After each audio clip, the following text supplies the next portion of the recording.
All right. Oh, come on. All right, guys. Speaking of cash, we're live. Money buys happiness.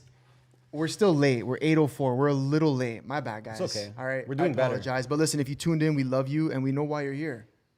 Why are they here? I have no idea. I don't know either, but you're here for a good. appreciate You're here you for a all. fucking good time. Okay, if you're not subscribed, subscribe. Yes. Like the video. Yes. We got a little mix happening The today. net worth at this table is incredible right now. It's generational. It's much more than if it was just me and you sitting here. Oh, a lot more. We got 10x. We got the Alpha King. He's back. He's with back, us, baby. Okay? Because it just makes sense. Yeah, right. it only makes We had sense. a chat with you, and it just makes sense. And it's actually fitting because our guest tonight is very in nightlife, very involved in nightlife. So we thought you'd add a lot to the conversation. Nice. As always. Thanks for having me. You man. know?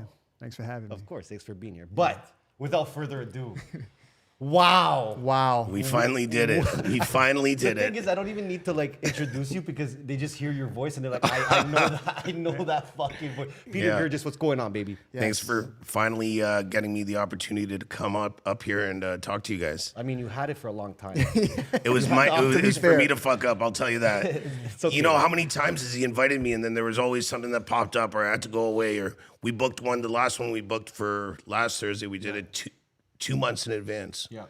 Then I forgot it was a grand We're super opening. organized though, like that, you know? Yeah, but We're booking for 2025 right now. my fucking assistant, I was just telling him, like, Robin, get your shit together with my schedule. Come on, Robin. All Shouldn't be fired on this Peter, pod. maybe for anyone watching that doesn't know who you are, give us a little bit of a brief of who you are. Well, first of all, what did you mean by that generational wealth comment? Generational wealth. Yeah, you just Right said now? that. I Yeah. said the net worth. You said generational. No, I didn't. wealth. Yeah, I said generational. Oh, you said generational.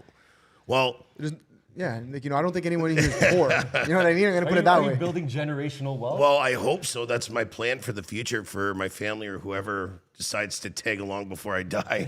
Like, I mean, I'm tagging along too. yeah, he's been tagging along a lot. That's for sure. No, actually, I grew up in Etobicoke in a 2-bedroom apartment Okay. with 1 bathroom. My mother, my sister, my father, my grandma, the 5 of us Wow. in this little tiny apartment in Etobicoke. And my dad was, you look up the word middle class in the dictionary and you'll see a picture of him. Like, he was the epitome of middle class. And he worked his ass off to finally get us that house and moved us to the suburbs. And, he had a little cafe and he had a dream of being in hospitality, and he opened up a little restaurant cafe in Mississauga, Etobicoke border. And I worked there as a kid from the age of 13 to 19. Sick. And then when I was 19, I opened up my first place on Yonge Street. It was called Brownstone. I opened it up with my mom's baby brother. So he's technically my uncle, but we're closer in age than he is with my mother because my mom's the eldest, he's the youngest. And we started this restaurant, and it was good, but we had my other uncle involved in it. And, Imad Yakub, shout out to my uncle Imad Yakub, he just opened up Black and Blue Sick. on King Street. Have you been yet? No. Great restaurant. Cool. He owns Global Group in Vancouver, and he kind of dragged me to Vancouver because he met a woman out there and got married. And he's like, fuck Toronto, let's go to... Am I allowed to swear? Of course, Yeah, bro. of course. Yeah, Fuck, yeah. bro. Come on, bro. Really? I know we're live. No, But, you're good, bro. so he just said, fuck Toronto, come with me. I kind of stalled my... I stalled my feet a little bit by not moving right away with him. But when I finally did, I just had to get the fuck out of Toronto. True. Sometimes you have to. No, I had to. Like, I had this girl I was dating, and it was June. We went out a week after my birthday, and she took me out for this beautiful 12-course dinner at this restaurant called Avalon. Okay. It was on Adelaide Street. I don't know if you remember it. Okay. It was voted it was before your time, you fucking kids. What year is this, bro? What year are we talking? So she takes me out for this beautiful 12-course dinner. Yeah. And like 6 courses in, she drops a bomb, I'm cheating on you, on my birthday. Oh. Nice. And I was 22, 23 years old, 22. And I was just so infatuated with this older woman that I was dating. She was like 27, 28. Like, I don't know, maybe I was more into it as a 22-year-old and she was in her late 20s, maybe because, I don't know, she knew how to like suck dick really well. She had experience. I don't know. I don't know exactly what it was, but like as an older woman, I was just very captivated with her. Crushed me. Called my uncle and said, I need to get the fuck out of the city. A week later, I stuffed my car, put it on a train, shipped it out to Vancouver, and I was out there. You were 22, you said? 23, yeah, 23, yeah. So the cheating made you get the fuck out. You're like, I have to leave right now. Yeah, like I couldn't, I don't know. I was all messed up because of it, but it was what I needed. And I don't want to say her name, obviously, but thank you so much for giving me that push. Yeah. Give me that push to get out of the fucking city. Say her name. Chat, put a W in the chat if you want to say your name. What would Alpha King Nima do? That was my next question. You know? If you were at that dinner, what do you do? I mean, I want to learn more. First, I keep going. No, so what happened? So, like at that dinner, I was like, what the fuck's going on? We're 6 courses in. Like, fuck, I really wanted to try that foie gras. I've never tried foie gras before, and this bitch is paying. Like we're at the hardest restaurant. Oh, I had to get up and leave. I'm like, I ran out to my mother's Toyota Camry that I drove downtown. Nice. Okay. Right? I drove my mom's Toyota Camry to go to that dinner, and I just left her, and I kind of stopped talking to her, and that was it. Damn. So I mean, I don't see Alpha King Nima running out of there. Yeah, you know what? I feel like man? you'd have something to say. Whoa, sorry. 22-year-old Alpha It's King. true. It's true. Okay, yeah. You know, to be honest with you, man, it was her loss. You know, all jokes aside, it was her loss. It sounds like because you became pretty successful. Seemed like a nice guy. You got it together, man. Giving you some flowers right now. What the fuck? You thought you were gonna get I thought I was going to get roasted. Nah, man. You didn't know. Yeah, he's gonna warm up a bit, bro. Yeah, No. no, because you know what, man, I'm a big believer. I'm 43, you know, so I'm not sure you 35, 44. 44, about the same age. 35? Yeah, See, 43. this guy's good, eh? He's good. This guy He's buttering good. me up. I'm just ready to fucking take me up. And then, right now. Nah, man, but you know, I've learned that as an entrepreneur, maybe you might have a similar feeling. I'm not sure, but like the two things you shouldn't throw good money at is like a failing marriage, failing relationship with a woman, or a failing business. Yeah. Like there's just two things like money, like money won't fix that. You know, like what could you have done? Yeah. I'm gonna spend more money. Oh, let's go on a vacation. Let's do X, Y, and Z. Yeah. It's like a failing business. You just keep putting good money after bad. Sometimes I think it's just good to cut your losses and walk away, man. And that's a big saying in business is never chase money, like bad money or with good money, right? Like you never want to keep on investing in something that's doing shitty. So you leave. So I leave, I get to Vancouver. But how much did that piss you off though? Like what kind of mindset did you have? I was 23. Yeah. You know, I had a restaurant on Yonge Street and I was like, you know, I dropped out of high school actually. Okay. So I've been working this whole time and just trying to figure out my way. And I moved to Vancouver and my uncle's got Global Restaurant and Coast Restaurant. He just opened up and his company's Global Group out there. And I started running Global and instantly, you know, I always tell this story to my managers. People would walk in and I'd run the door and they'd push me out of the way and go, no, go get me EMAD. Go get me JP. He was a general manager. Until one day I just fucking, fuck you. Listen to me. Here's my business card. You want a table in this fucking restaurant? You talk to me. Yeah. And then all of a sudden I was the man with everybody. Yeah. And I went there and basically like the restaurant was cool, the bar scene was cool, but I turned down the lights, turned up the music and it became such a vibe. And then all of a sudden the hockey players were hanging out there and then you know a lot of hockey. Yeah. So I started, that's kind of like where I got my relationships going with a lot of hockey players was with Vancouver. You know, you take care of a bunch of guys. They love it. The next year they're gone. They go to Phoenix. You know, then they're coming to Vancouver, then they're bringing their teammates, and then you meet their teammates, and then their teammates are coming back the next year with another, you know what I mean? So it just snowballs like that. So anyway, so I worked with my uncle, and I got out of, and I was working with him in 2010 is when I decided to kind of break off on my own and start my own things there. So I don't know if you guys have ever been to Vancouver. No, you haven't. Nima, you have? Yeah, beautiful. Yeah. Beautiful city. Yeah. One of the most beautiful cities on the planet. On a sunny day, Vancouver is the most beautiful city on the planet, hands down. But I don't think I ever heard anyone say that. But a Vancouverite will tell you that. Okay, Yes, true. no, it is beautiful. But it's a small fucking town. It's a town. The laws are so archaic. The liquor laws, the bylaws, the policing, like they're just so anti-fun. Literally, it's been an NDP government there for. Am I allowed to talk about politics? Yeah, bro. It's been a fucking NDP government. Let's go. I'm joking. It's been an NDP government there for however long. Like who knows? Yeah. So they really, you know, they're not really as business forward as you know any other governments. So in 2010, I started my own thing. Do I have to get into it? I mean, No. I just want to know how you ended up in Toronto too. Like, So I just started back my here, own I guess. thing. I started my own thing, And it was in 2017, 2018. I was just like, 2017 it was. Yeah. You know, I had my places, they were popping, they were going off. I obviously had some ups and downs. And then I decided to, my homecoming. So I started looking for places. I kept on looking for places. And then I ended up finding Frings through the boys, Yep. you know, the guys that owned it. And I did a deal with them. And then Marble opened, and then the rest is history. True, that's where Frings was. Yeah. Oh yeah. my God, I They're the forgot ones, about that. Yeah, those guys are the ones that got me the deal. The Frings Bentleys. was one of Drake's spots. Drake and was the Bentleys. Kai and Yeah. Levi, So Lee, yeah. and Susur. Yeah. Yeah. Susur Lee. So, I mean, Marble took off, though. Yep. Right? And I think you do something different when it comes to your venues. And that's why I wanted to bring Nima here, too, because he has experience in nightlife. I mean, if you want to talk about that a little bit, how long were you in nightlife? Yeah, I spent maybe 10 years in New York City nightlife. Yeah. And it was a very specialized niche where I would go to castings and I would bring out fashion models. So like during the day, I'd go meet them and I'd, talk to a bunch of them and then bring them out and then maybe charge like $800, $1,000 a night. Yeah. And then I would wrangle celebrities. Yeah. So then I would charge extra for that. And it's a very specialized niche that really only works because it's New York and there's such a large fashion industry. You can't do that here in Toronto. You wouldn't, Yeah. like, there's not even enough fashion models here. Like I'm saying, like, maybe, I don't know. You tell me. I don't know. It depends. It's because, like, I know the fucking fashion models. Like You don't know plain and simple. I think the people just want to be where people are. Yes. You know, the who's. They want to be in a room with the best looking people, the richest guys. Yeah.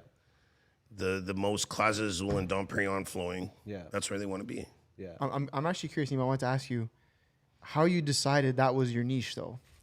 Like when you're like, yo, I'm gonna just chase fucking models. Like, that's a very it's strategic. It's smart as fuck. But I'm actually curious how you decided that. How you came up with that. The thing is that when my first nightclub was Marquee, that started by Noah Tepperberg in Marquee on 27th Street in Chelsea.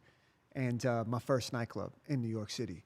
And when I went out, I met two blondes at a hotel I don't even know if it's still there, in the meatpacking district back then. Then I walked up to the nightclub at Marquee, and I had two tall blondes with me.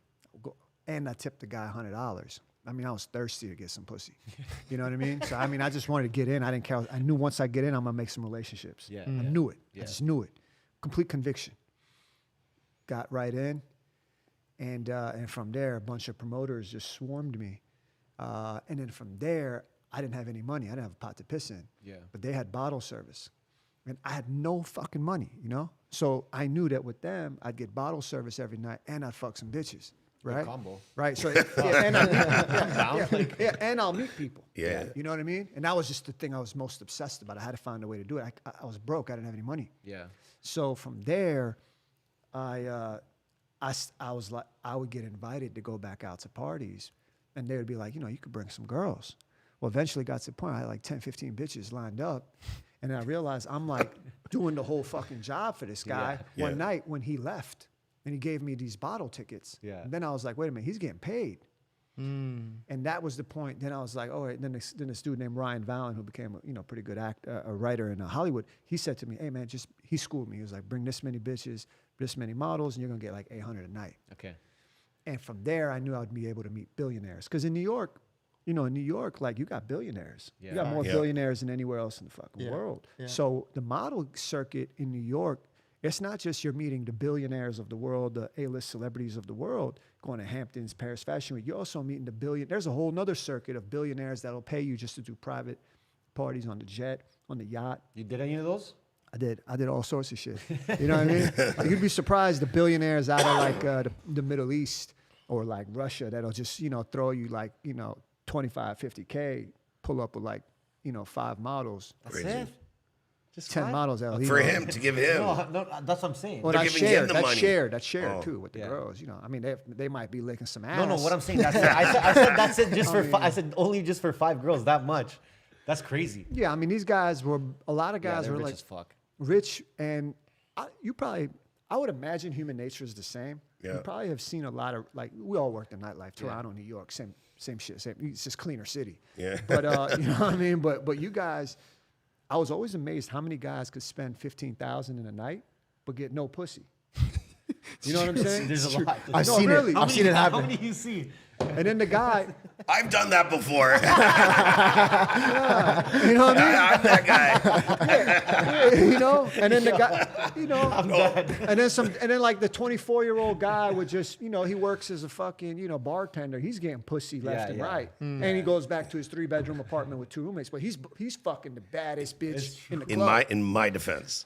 Let's hear it. So, you know, you go out and you're entertaining, you're spending money, you're having so much fun with people, and Adrian's always with me. You know how many times girls are like, they give him a nudge, hey, when he's done, you want me to go over there? Well, he's like male model. You know, he's fucking, he's an Adonis. We got the boy in the back just watching The right kid's now. an Adonis. Looking good, bro. But at the same time, like, you know, But you're doing you're doing something different. I'm entertaining Yeah, everybody. yeah, when yeah. you're with me too, Dude, you're you see, everywhere. I'm like, You're everywhere. I'm making sure every single person Is taken care of. in our corner is taken care Yeah. of and having the best time of their life, you know? And that's something, in my places. That's something I wanted to ask you too, because I think that your venues, they're very different from what the city was used to before they happened. Yeah. Right? Like I would say that. Like you haven't seen a Marble, really. No. You haven't seen a Mademoiselle, really. no. So what were you trying to bring to the city that maybe you didn't see? I don't know, man. I don't think it's not that fucking complicated. I'm not curing cancer here. Like I just you know, I'm in my 40s. I'm the demographic. We're the demographic. Where would you want to go? You want to go to a place with like good-looking girls, good food, you know, good music, and a good vibe. Like that's it. So it's like not a nightclub. You don't want to go to a nightclub because a nightclub's too much. You don't know what the fuck's going on in a nightclub at all times, right? True. But in a restaurant bar, it's just you're having fun, right? But I think that's I think the last 5-10 years that's kind of happened to nightclubs where Yeah. people aren't even that down to go to like a nightclub. They rather go to like a Marble and chill on the patio, have some drinks, and see What do you happening. think? What do you think from New York and from what do you see? The same thing? I think after the lockdowns, things changed, man. Yeah. But now I feel like it's coming back. Yeah? Now I feel like it's coming back. What do you think about like clubs though? Like even like big box clubs, like super big clubs, like a government- I have Like a I have Rebel. the best fun of my life. Do you? When I go to Marquee, when I go to Live. Yeah, okay, When I that's- go to when I go to Government on a big night with like Tiesto spinning or something, I still can't get that out of my system. I don't know why. But I feel like the big box clubs are like a lot of tourists. City be like, okay, Rebel's the club to go to. 100%. All my friends that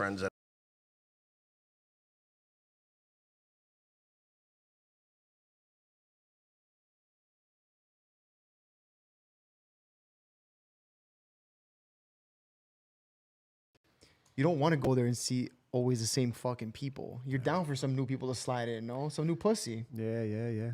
no? Yeah, man. Yeah. So I think I think those. It's a married man.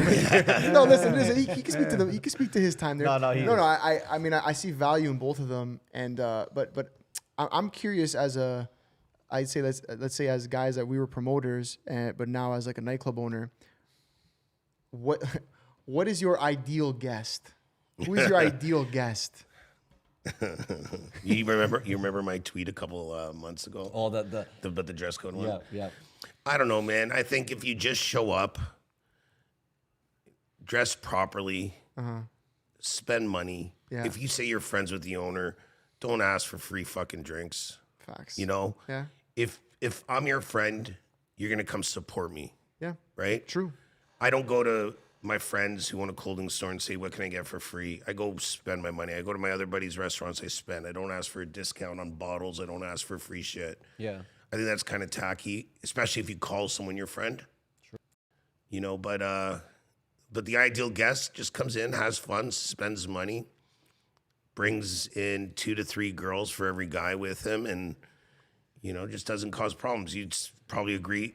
This guy's a perfect customer. You're the perfect customer. No, I mean I don't know. If, I sounds like me. Yeah. It's you. Because It's you. I could directly empathize. Yeah, I Yeah. think that a friend would add value. Like a friend, like I would get angry with my friend if they would just come And I'd be like, yo, what the fuck value did you add? Yeah. Bro? Oh, I'm gonna entertain the girls. Motherfucker, that's easy. Yeah. You know what I'm saying? Well, 10 girls. Oh, thank you for doing Well, how are you gonna that. entertain them? Go buy some bottles for Yeah, them. yeah. Go Yeah, spend some money on them. Or help me bring girls. Yeah, yeah. So I can make the nightclub owner happy. Yeah. You know True, what I'm saying? Like add some, or take care of the Uber ride.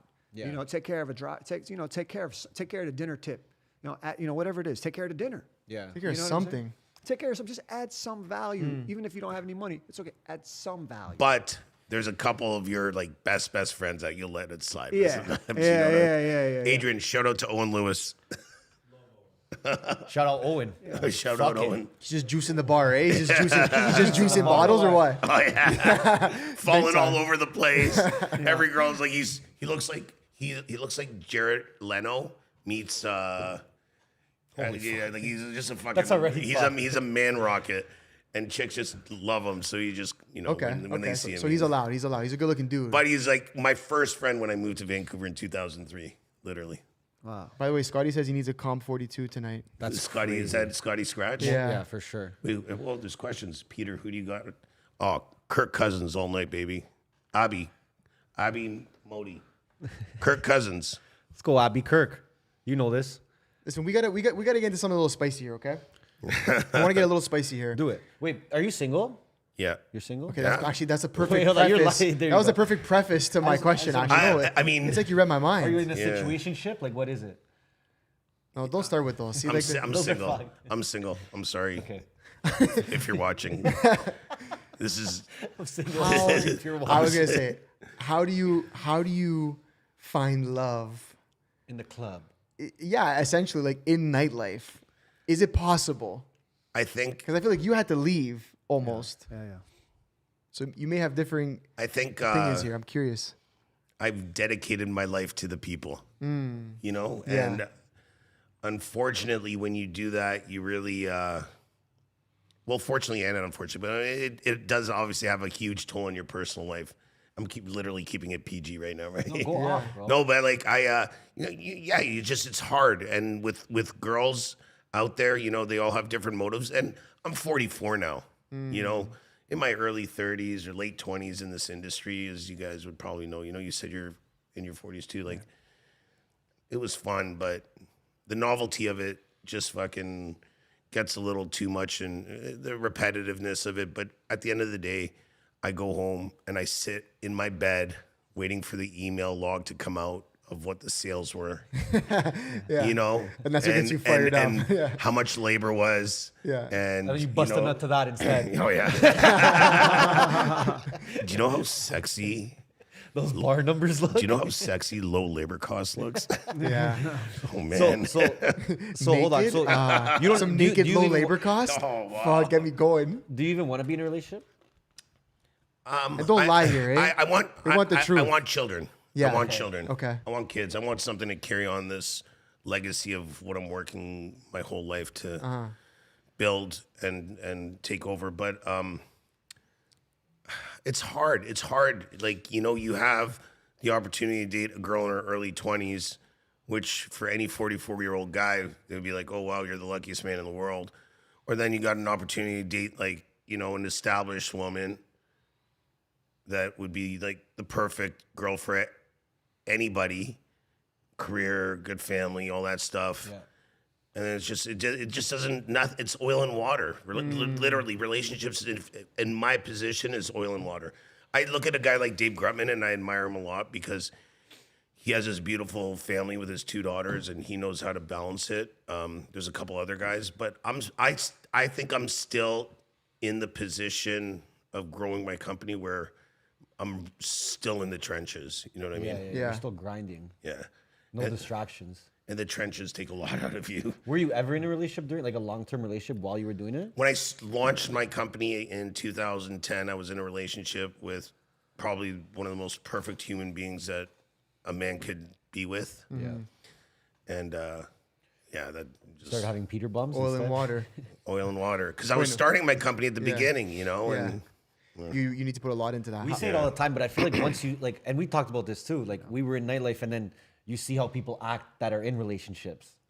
Well, And then you're like, dude, yeah, and that's like I you're mean, doing that, and like you've been with that person for 5 years, or you've been like you see shit, and you're like, it's dude, so how am I- funny. Like I've seen the guy come in for dinner with his wife at lunch, and then the other venue he's coming in with his mistress at dinner. His guma, his fucking Guma, guma. the Yeah. Guma, like in Goodfellas, Friday nights were for the wives, Saturday nights were for the sides. Yeah. But you think that plays a toll on like the way you think about it too? Obviously, You've seen a lot. I'm a little jaded, of course, but at the same time, I'm kind of at the point where nothing surprises me anymore. And Yeah. let's not paint, men in a bad fucking with a bad brush. Like women are just as bad, Yeah. Oh, we know. I'm curious, but what do you think though? We're talking about like the older established woman, the younger, more.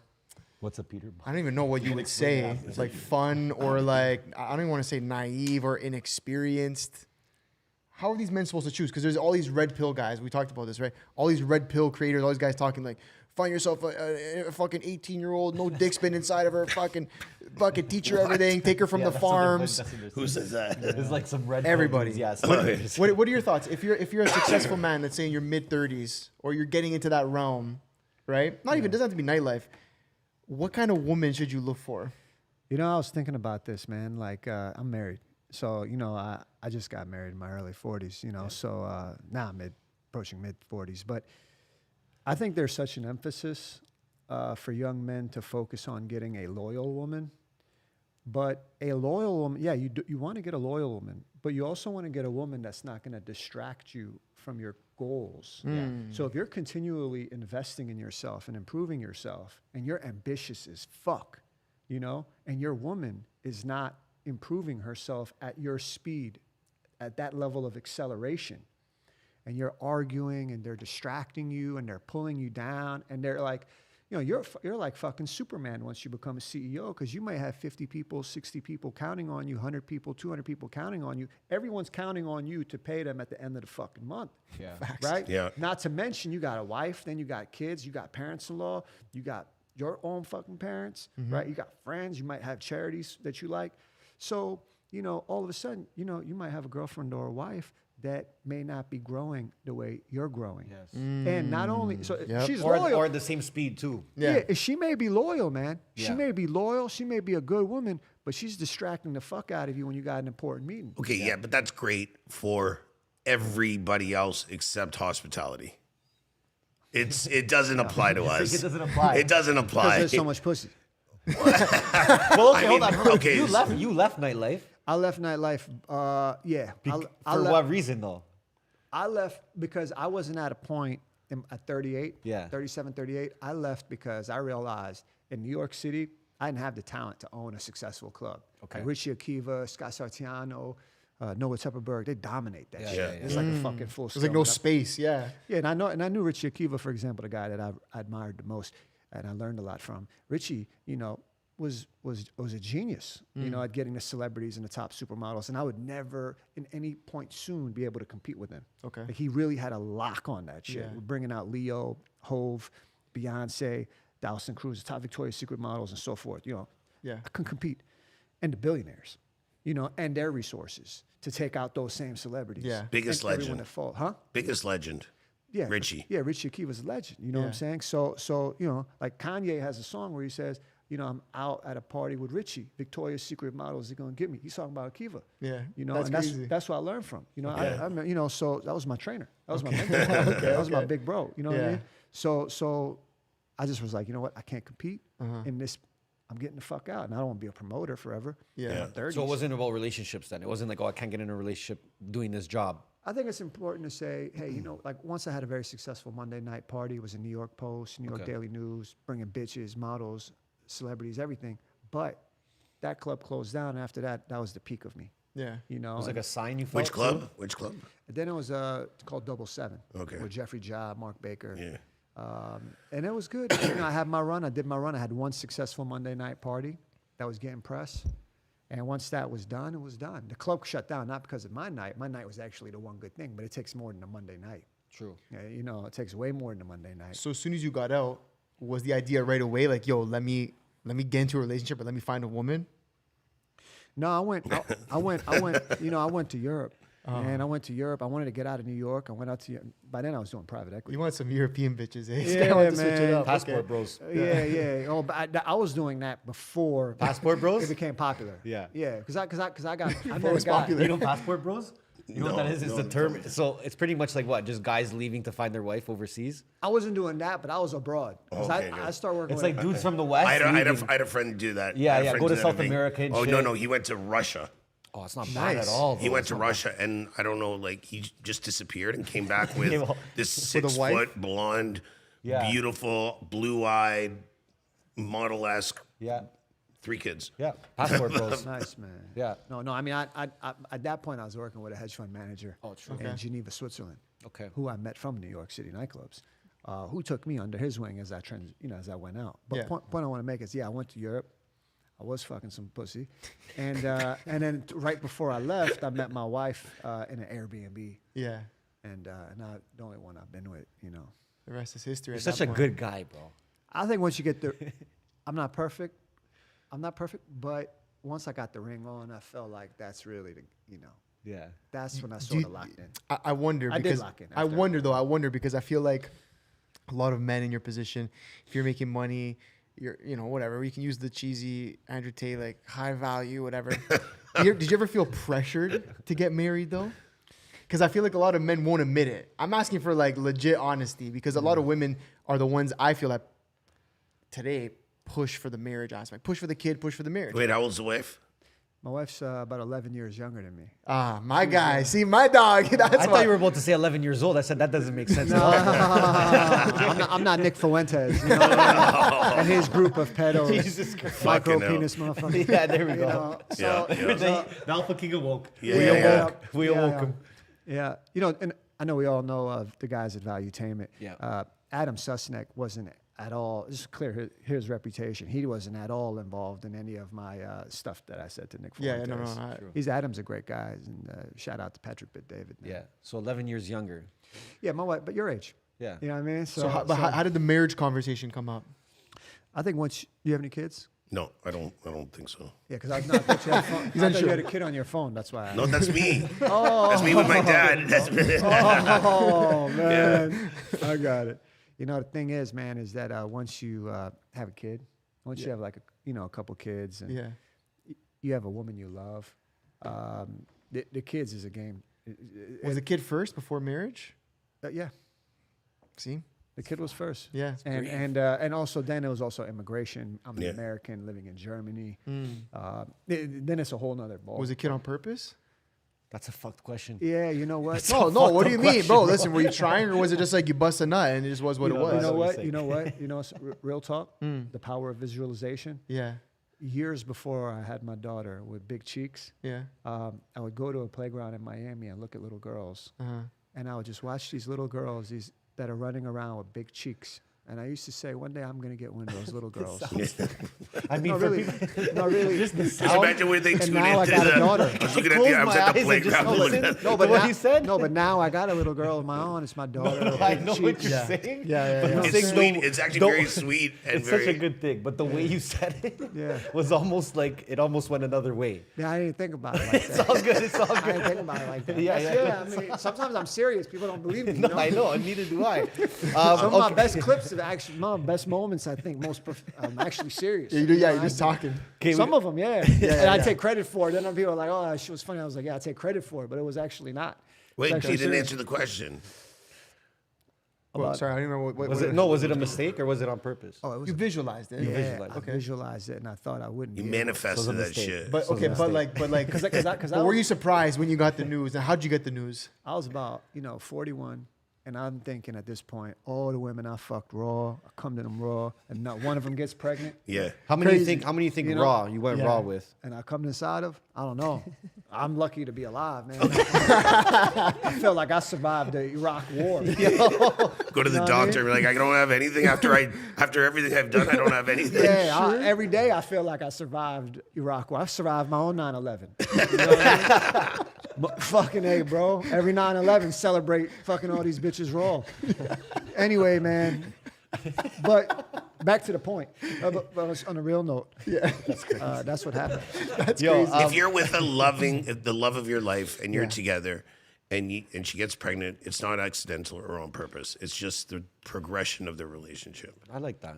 Yeah, I mean, and That's just for the kid that's listening to your kid that's listening to your yeah, kid. no. You're not an accident. no, I mean, because one day, I'm dead, and maybe my daughter watches this. It was I almost I wanted a kid, but I didn't know if I'd ever get one. But I visualized having a daughter with big, pudgy cheeks. Yeah.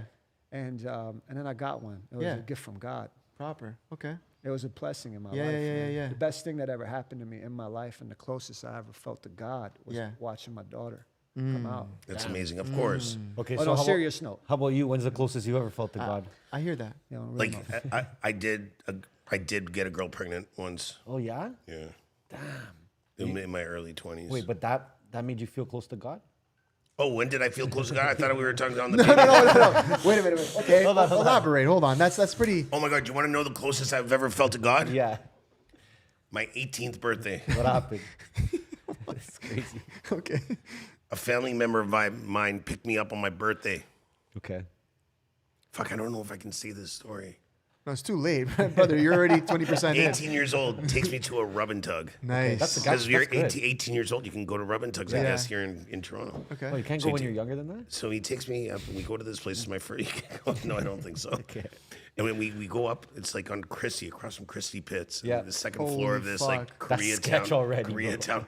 We're talking, dude, what is this, 1997? Okay. I was 4. Well, I was going to rub and tugs. I should have been with you even at 4. I would have been down. So we get in, and then Imagine bringing me when I'm 4. You son? I'm surprised. I'm sure there were some babies in the corner somewhere in the rooms waiting for their 100%. moms to finish Holy work. fuck. So I get in. You know what? I've never said this story in public before in my fucking life, and I'm gonna say it here. Do it. This So is 18 years old. So we Chrissy get in. Pitts, He's rub and tug. Rub and tug, second floor. My 18th birthday. My cousin's taking me there just as like a whatever, happy birthday. We had a great night. We went to the government nightclub that night. Sucked in with my fake ID. We get to this place. Gets up, and all the girls are like, "Oh my God, Mr. X, so happy to see him." Because he knows them all. So he put us in this little like VIP room on this side, right? So we're sitting there waiting for the girls to come in, and we can. But some of the girls are in there having a cigarette. And actually, can I get a cigarette? I need a cigarette. Some of the girls let's do are it. having a cigarette, and they're just like, we're sitting there talking. All of a sudden, you hear coming up the stairs, kick down the door, freeze! Everyone on the fucking ground. No way. I'm like, God bless. Yeah. I'm like, what the fuck? Freeze everyone on the ground. This place is getting busted. We're getting raided. I lock the door. I look out the window. I don't see a cop car outside.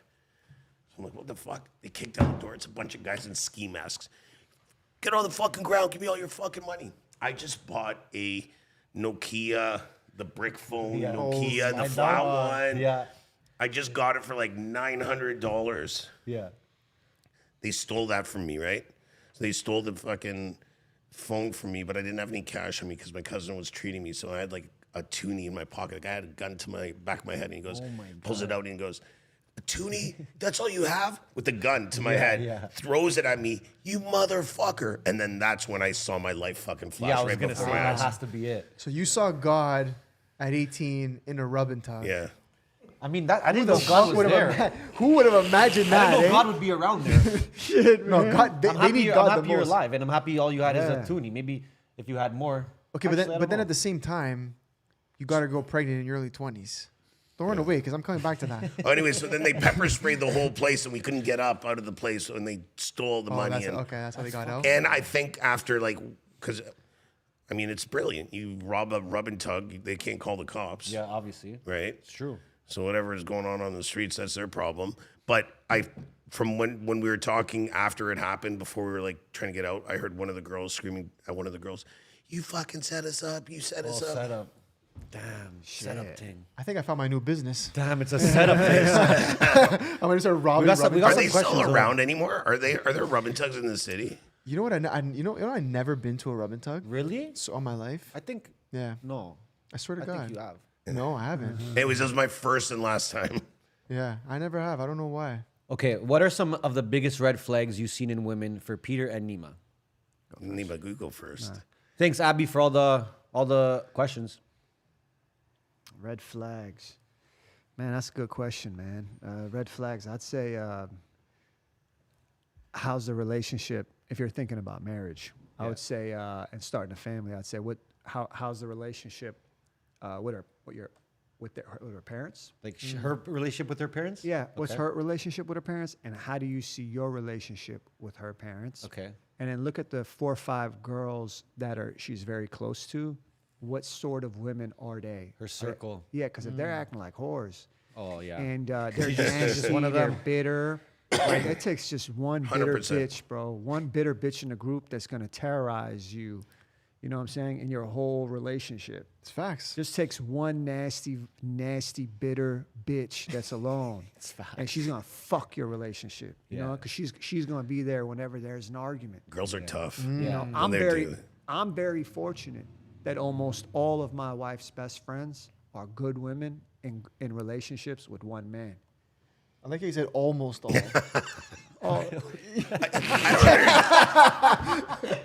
But that's the other thing. Back to relationship.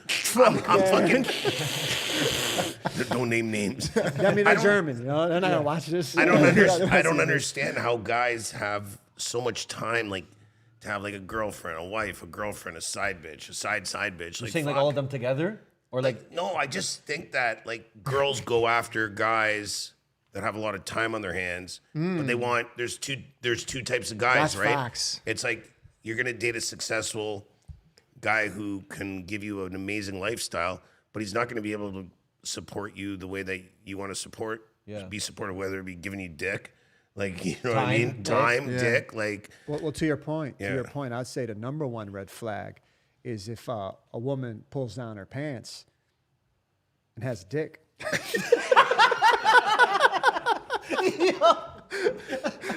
No, I mean to his point. No, because Peter said it. I mean, I didn't say it. but hold on. You talking about dick? That I mean, has to be a rule, right? oh maybe. fuck, I let mine backwards. But Hey, Adrian, I let mine backwards. We'll share one. but yeah, I mean that's definitely a red flag. That's the problem with Toronto. Is that there's a lot I of just lit it backwards on the women. phone, by the way. There's a lot of women with dicks in this city. Yeah. It's okay, it's okay. Yeah. Yeah. So it's a scary place. I mean, hey, listen. No?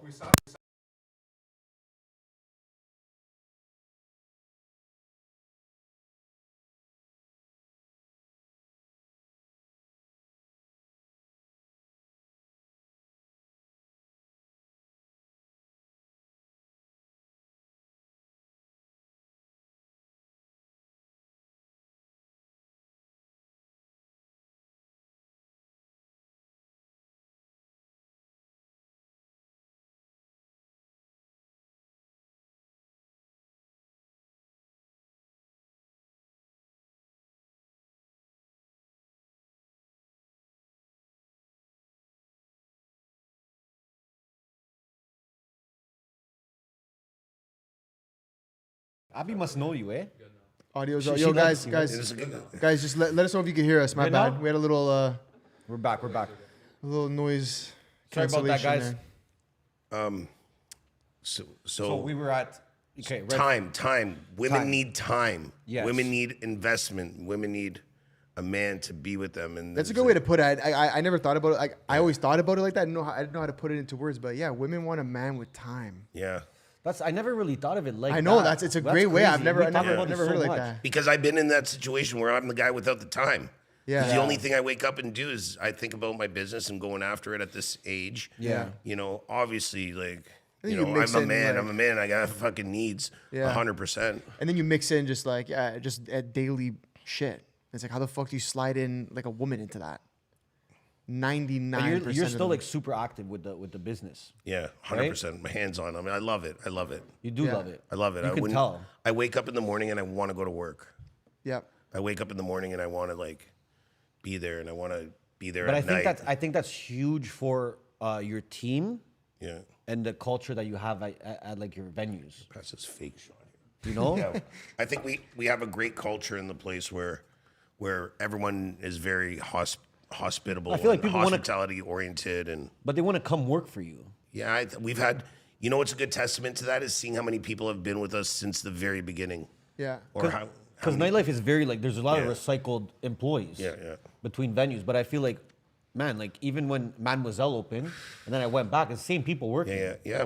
There's literally like a top 50 or 60%, which usually is 10% in most places that have been there since the beginning and like really embrace the culture and want to be part of the growth because they see the growth, the potential. And in my company, there's not a corporate ladder of 20 people. It's literally just me, you know? Yeah, it's true. It's Anna Maria, who's our senior managing partner. It's Alfie. It's, you know what I mean? Joey's there. Joey's our managing partner Shout as out well. Joey too. Joey T live. Joey T Do live. you think that's sustainable, long term? Being Oh, so involved. for me? Yeah. For No, you. fuck you, A-Rod. You better step it up and take over the reins. A-Rod. Right? Well, the thing is, you have a lot of people around you that Yeah. you've given a lot of power to. Yeah. They have power. Yeah. So are you like, are you, would you prepare to pass it off to someone and then just oversee shit? I think you're able to pass it off when you feel comfortable. Like, you know, Charles Caboth has 1,000 venues. You know what I mean? He isn't hands-on in his places. No. You know, and Same with Dito Nato. yeah, or you look at like Grutman or even like a big chain like a Cactus Club or You know what? Earls or Grubman whatever. still goes though. Yeah, he still shows up to his He places goes to all of every them, day. bro. I know. He goes goes to But all doesn't of them. drink. He doesn't drink. Doesn't No, drink. but doesn't drink. I don't know how he does it. Doesn't drink. He's gotta be doing something. Yeah, I just We wonder. gotta be Like, doing something. I just wonder because I'm like nightlife But seems so unsustainable from a lifestyle perspective. yeah, but Grutman told me like he used to be a savage. Yeah. No. And then he got to a point, I think, when he was 44, when he was my age, and he just stopped. Yeah. Like cold turkey. I don't know the details, but Yeah. Do you think he'll ever stop drinking? That's a great Are question. you fucking dumb? You know, We're about to have a shot, by the way. I know, but it's so fun. Yeah. It's so fun, It is. you know? It really and is. it's like to be in a social environment with good music and good vibes, like you've done it for how long? And, Yeah. you know, you come along with me and you see that's just, I'm like, dude, it's only Wednesday. It's a movie. It's a fucking movie every time. Yeah. So, okay. So you're just going to keep drinking then? That's what we'll expect. For from now. Cheers. you. Cheers Yeah. to that. Cheers to that. Nima, sorry. cheers. We I'm used with you your, and we Anna. used your I'm drink with as you an and Anna. ashtray. What you know? What is that?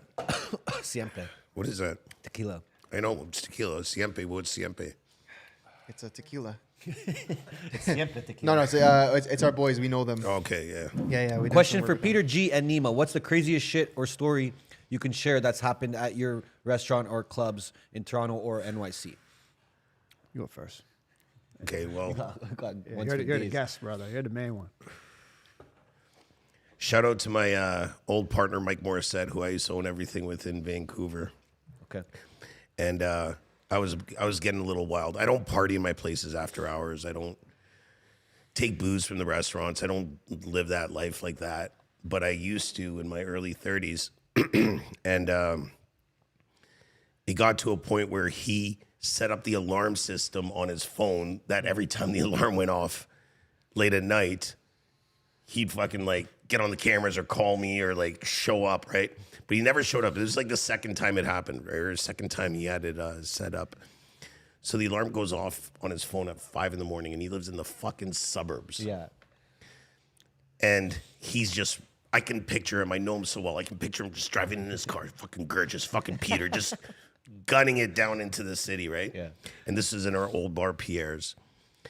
And he finally shows up and he fucking rips open the door and he runs in and he goes, Peter. And I'm lying on the couch with Pamela Anderson and Carmen Electra. Stop. Yeah. And he looks, I go, Mike, you want a drink? And he's like, okay. Pamela Anderson, Carmen Electra. Yeah, Pamela is a very old friend of mine. Yeah, she lives in Toronto, right? No, she's actually based in on the island now in BC in Ladysmith. I Yeah. thought she was in Toronto for. Yeah. What a lineup. Yeah, so Holy the fuck. DJ's spinning and just us in the room and another buddy of ours. And is that the craziest story? The name drops are insane on that one. Yeah, that's a good one. We used to have this big hedge fund guy who used to roll in from New York into Vancouver every 2 months. And he holds a record for me as one guy who spent the most amount of money. He spent 85 grand one night. Oh my God. By himself. and he went into Like he was by himself. yeah. We kicked everyone out of Pierre's, and he was by himself, and the place runs with 7 waitresses, and he made them all stand on the bar and take their shoes off. And he literally bathed their feet and washed it like a biblical fucking movie, like Jesus washing someone's feet with Dom Rosé. And he like dropped like 10 bottles of Dom Rosé and washing their feet on the bar with the champagne. That was kind of like, That's a sickle right there. that was kind of a weird thing to see. Like, what the fuck? I've seen a lot. Teams, sporting teams. You seen any like athletes do anything fucked? Of course. Yeah. You obviously can't name Yeah. drop them, but Yeah. I guess. Like, you you ever know. like you ever like been out with them and then the next day they like have a fucking game or something and you're like, yo, Oh my God, there was one guy. Oh fuck! If he didn't play in the league this year, I'd tell this story. It was Yeah. about 10 years ago, and we were back in Vancouver. It was in Pierre's, and And he's still in the league? yeah, he's still in the league, and he had his shirt off, and it was 5:30 in the morning. We kept the party going for him, and he was bugging out, and he was just like, "Fuck, I gotta I'm a scratch tomorrow, so I don't have to play." yeah. So finally get to bed, 7 a.m., pass out all day, sleep all day, finally turn on the TV to watch the game. And the first thing I see is this guy in the tunnel, fucking pacing back and forth. What the fuck? He's dressed. A guy that he took the place of a guy who got hurt in morning skate. So he my ended up God. having to play. He ended up having the best game of his fucking career. He scored 2 goals and 3 assists that day. Oh my god. Yeah. Sometimes you just like It's a testament. Yeah. Well, a lot of these hockey fucked up guys, before these a hockey game. players today, I don't say this because we're in Canada, they're fucking soft. The older guys used to like play. There's a saying, play guilty. If you're playing guilty, you usually play better, right? And guys on the road need to get out. And I don't know, the teams, the teams that I've seen over the years that have become champions or top in the league are teams that party and go out together when they're on the road. Fuck. I'll tell you, the St. Louis Blues, Colorado Avalanche, even the Pittsburgh Penguins. If you look at the teams that have won in the late 2015, 16, 17, 18, like those teams, Tampa Bay Lightning, perfect example. Yeah. That team, what a bunch of beauties. Just getting fucking sauced. And they go out together. Like they get off the bus, they get to the hotel, off the plane, bus, hotel, everyone meet in the lobby right now. You know, I feel like team 'cause chemistry. it's a brotherhood thing. Yeah. Yeah, You know? and they're tight off the ice and on the ice, and they win, and that builds camaraderie. And unfortunately, you know, your Toronto Maple Leafs have a little bit of division, or have had a little bit of division. And I've tried to preach to the young kids because they call me Uncle Peter in the NHL. Actually, it's my nickname. Oh yeah, and I'm like, kids, you guys got to get out, have some fucking beers. Like, get out of your room, get off the fucking PlayStation. Yeah. And go out, meet some fucking girls. Don't get a girlfriend. Yeah. Don't settle down at 23 years old. You're about to sign your $40 million contract. Yeah. Like, enjoy it. Enjoy it because you're going to be 30 something. You have the rest of your life to live, and you're never going to fucking be able to, like, you have the that rest of age your again, too. You'll never be able to do that again in your 20s. So you're telling them like let's party. I'm like, not even like go on the road. And if you're in New York, I say go see this guy or go see Noah or go see like whoever it is. Yeah. When you're in Miami, I'm sending you guys up for dinner at Poppy Steak. Yeah. Or when you're in LA, like you have to go here or here. And I try and Vegas too. Vegas, Jesus Christ. Yeah. They're scared. The thing about working in nightlife is that like you get all these like crazy stories, right? I know it's crazy because I bet we all have them. Yeah. we do. Especially with like the celebrities. I know, like for example, in New York, if I were to say, I see the question, what's the craziest celeb story? Yeah. I remember, this is really showing my age, but I remember about 15 years ago in New York, one night in particular, a very famous celebrity wanted me to fuck her. Nice. And I'm not going to say her name, You could say the name though. but it was Kim Kardashian. But then I couldn't fuck her because she said my dick was too big. Okay. Yeah. And that's Okay, well, how did you know your dick was too big? it's a long story. That's So there were- PG rated. You know what I mean? She goes, But yeah, but I've had some pretty crazy situations. I remember being in Brazil with Jeremy Piven. He came. This is noted. You could fact check it. It was Jeremy on- Piven? Yeah. he's He a came G. with me. I did a Shot party Ari Gold. in Brazil. Where? In Floripa. I was doing parties at a nightclub called Confiera. And back then, I actually met Nina Agadel, Logan Paul's now fiance wife. Yeah. Are you one of those pictures? One of those paparazzi pictures? No. I think I saw it on your profile. That's one of actually. you, right? No. But real talk. And I don't really know Logan Paul, and I don't know about Dylan Danis or whatever. Yeah. But I will say that she was very nice in person. And I had an ex-girlfriend, Christine Zandman, and Nina Aguilar. They would often compete a lot for fashion jobs in New York. And Nina was very nice, man. She's actually, she had a reputation, I guess you could say. There's some degree out, maybe there's some truth there. I'm not going to do defamation of character or slander, but I would say she had some sort of reputation. Yeah, as a whole. I'm not saying anything like that, because this was like 10 years ago. You know what I'm You could saying? be a whole 10 years ago. No, I know, but I'm just saying, but she was God. nice. Yeah. Mom, please don't watch this. Yeah, she was nice. Yeah. You know what I'm saying? She genuinely was nice, and I feel sort of bad that she's getting slammed like that. Right But now, do she's you- getting slammed pretty bad. But let me ask you guys a question, because we talked about this on a different pod. If you found yourself in Logan Paul's situation, where like you're with this girl, you know that she has some sort of notoriety, some fame to some extent, and you can imagine she's obviously, you're not getting her as a fucking virgin. The reality is that, but you come to find out, because there's no way he knew about all these guys. Let me just say something. As you get older, everyone's lived their life, Yeah. and your past is your past. But when is the past too much? But you can't go into the whole double standard thing as like a guy and a girl. Like if a girl had a past, Yeah. if anything, if a girl has a past, she's probably cooler than fucking most of the other girls. You know what I mean? Because she's been around and enjoyed her life, and knows. Okay. Okay. I think you're around. hold on. No, but you're not I going to think- marry her. I mean, listen. No, hold on. You're saying this because you probably have a crazy body count. That's why you're like, fuck, how can I Somebody fuck asked this? that. Somebody just asked that.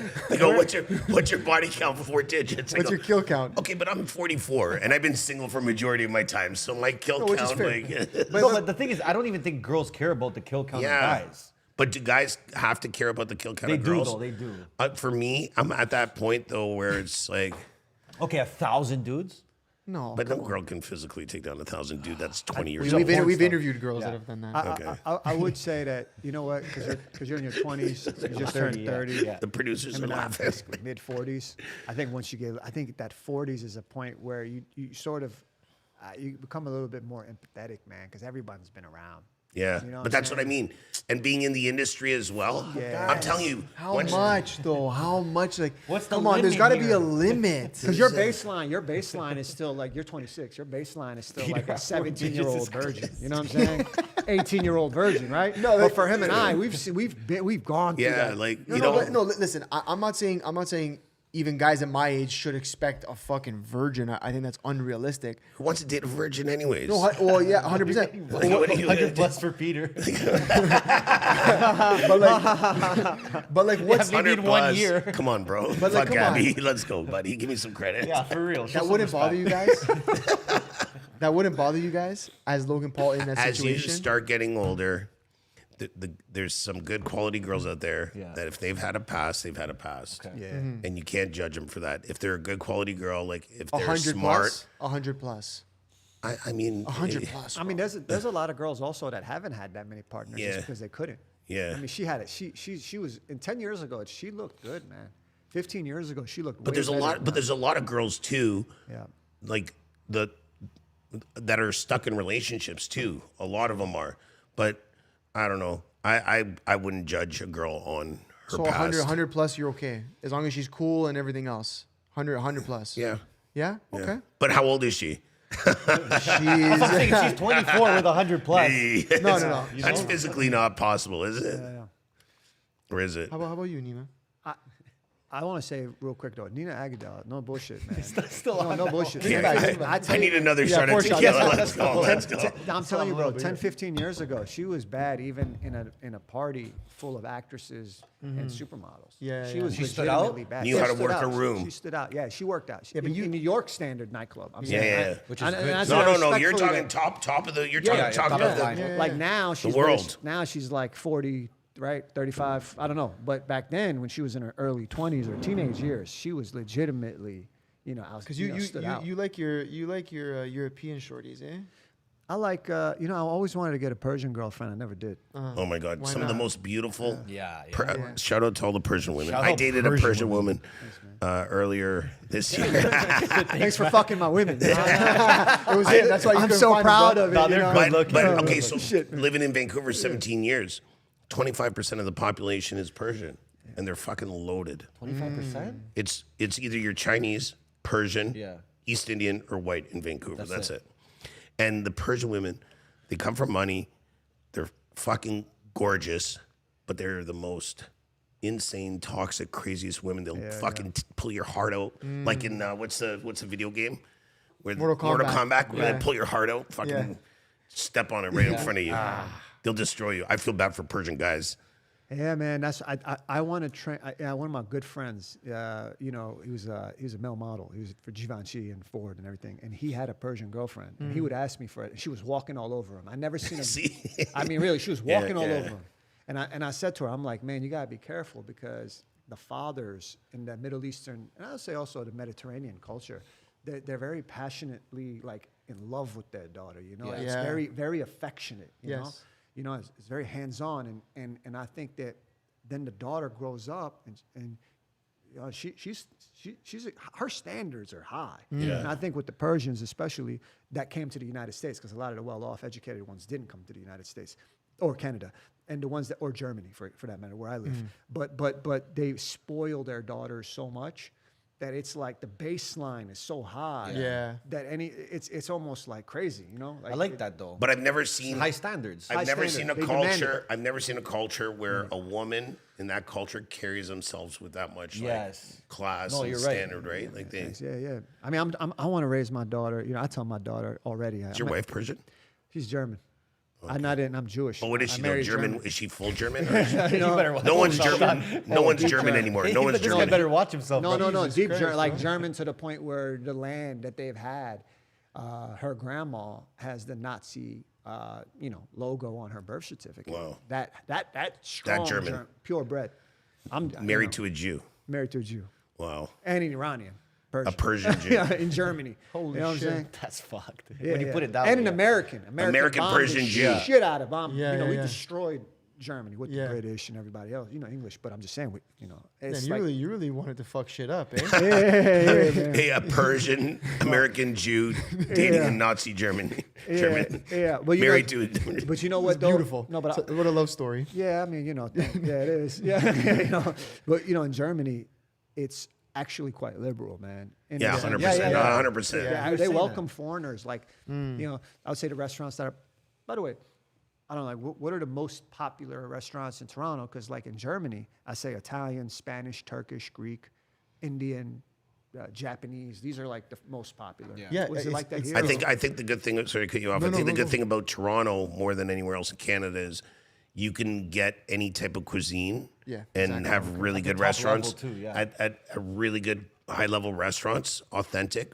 And it's really cool because those authentic restaurants are in neighborhoods, even with like the street signs in their language. That's like the crazy. languages, the Yes. street signs like Yeah. Greek Town, Yeah. Little India, Yeah.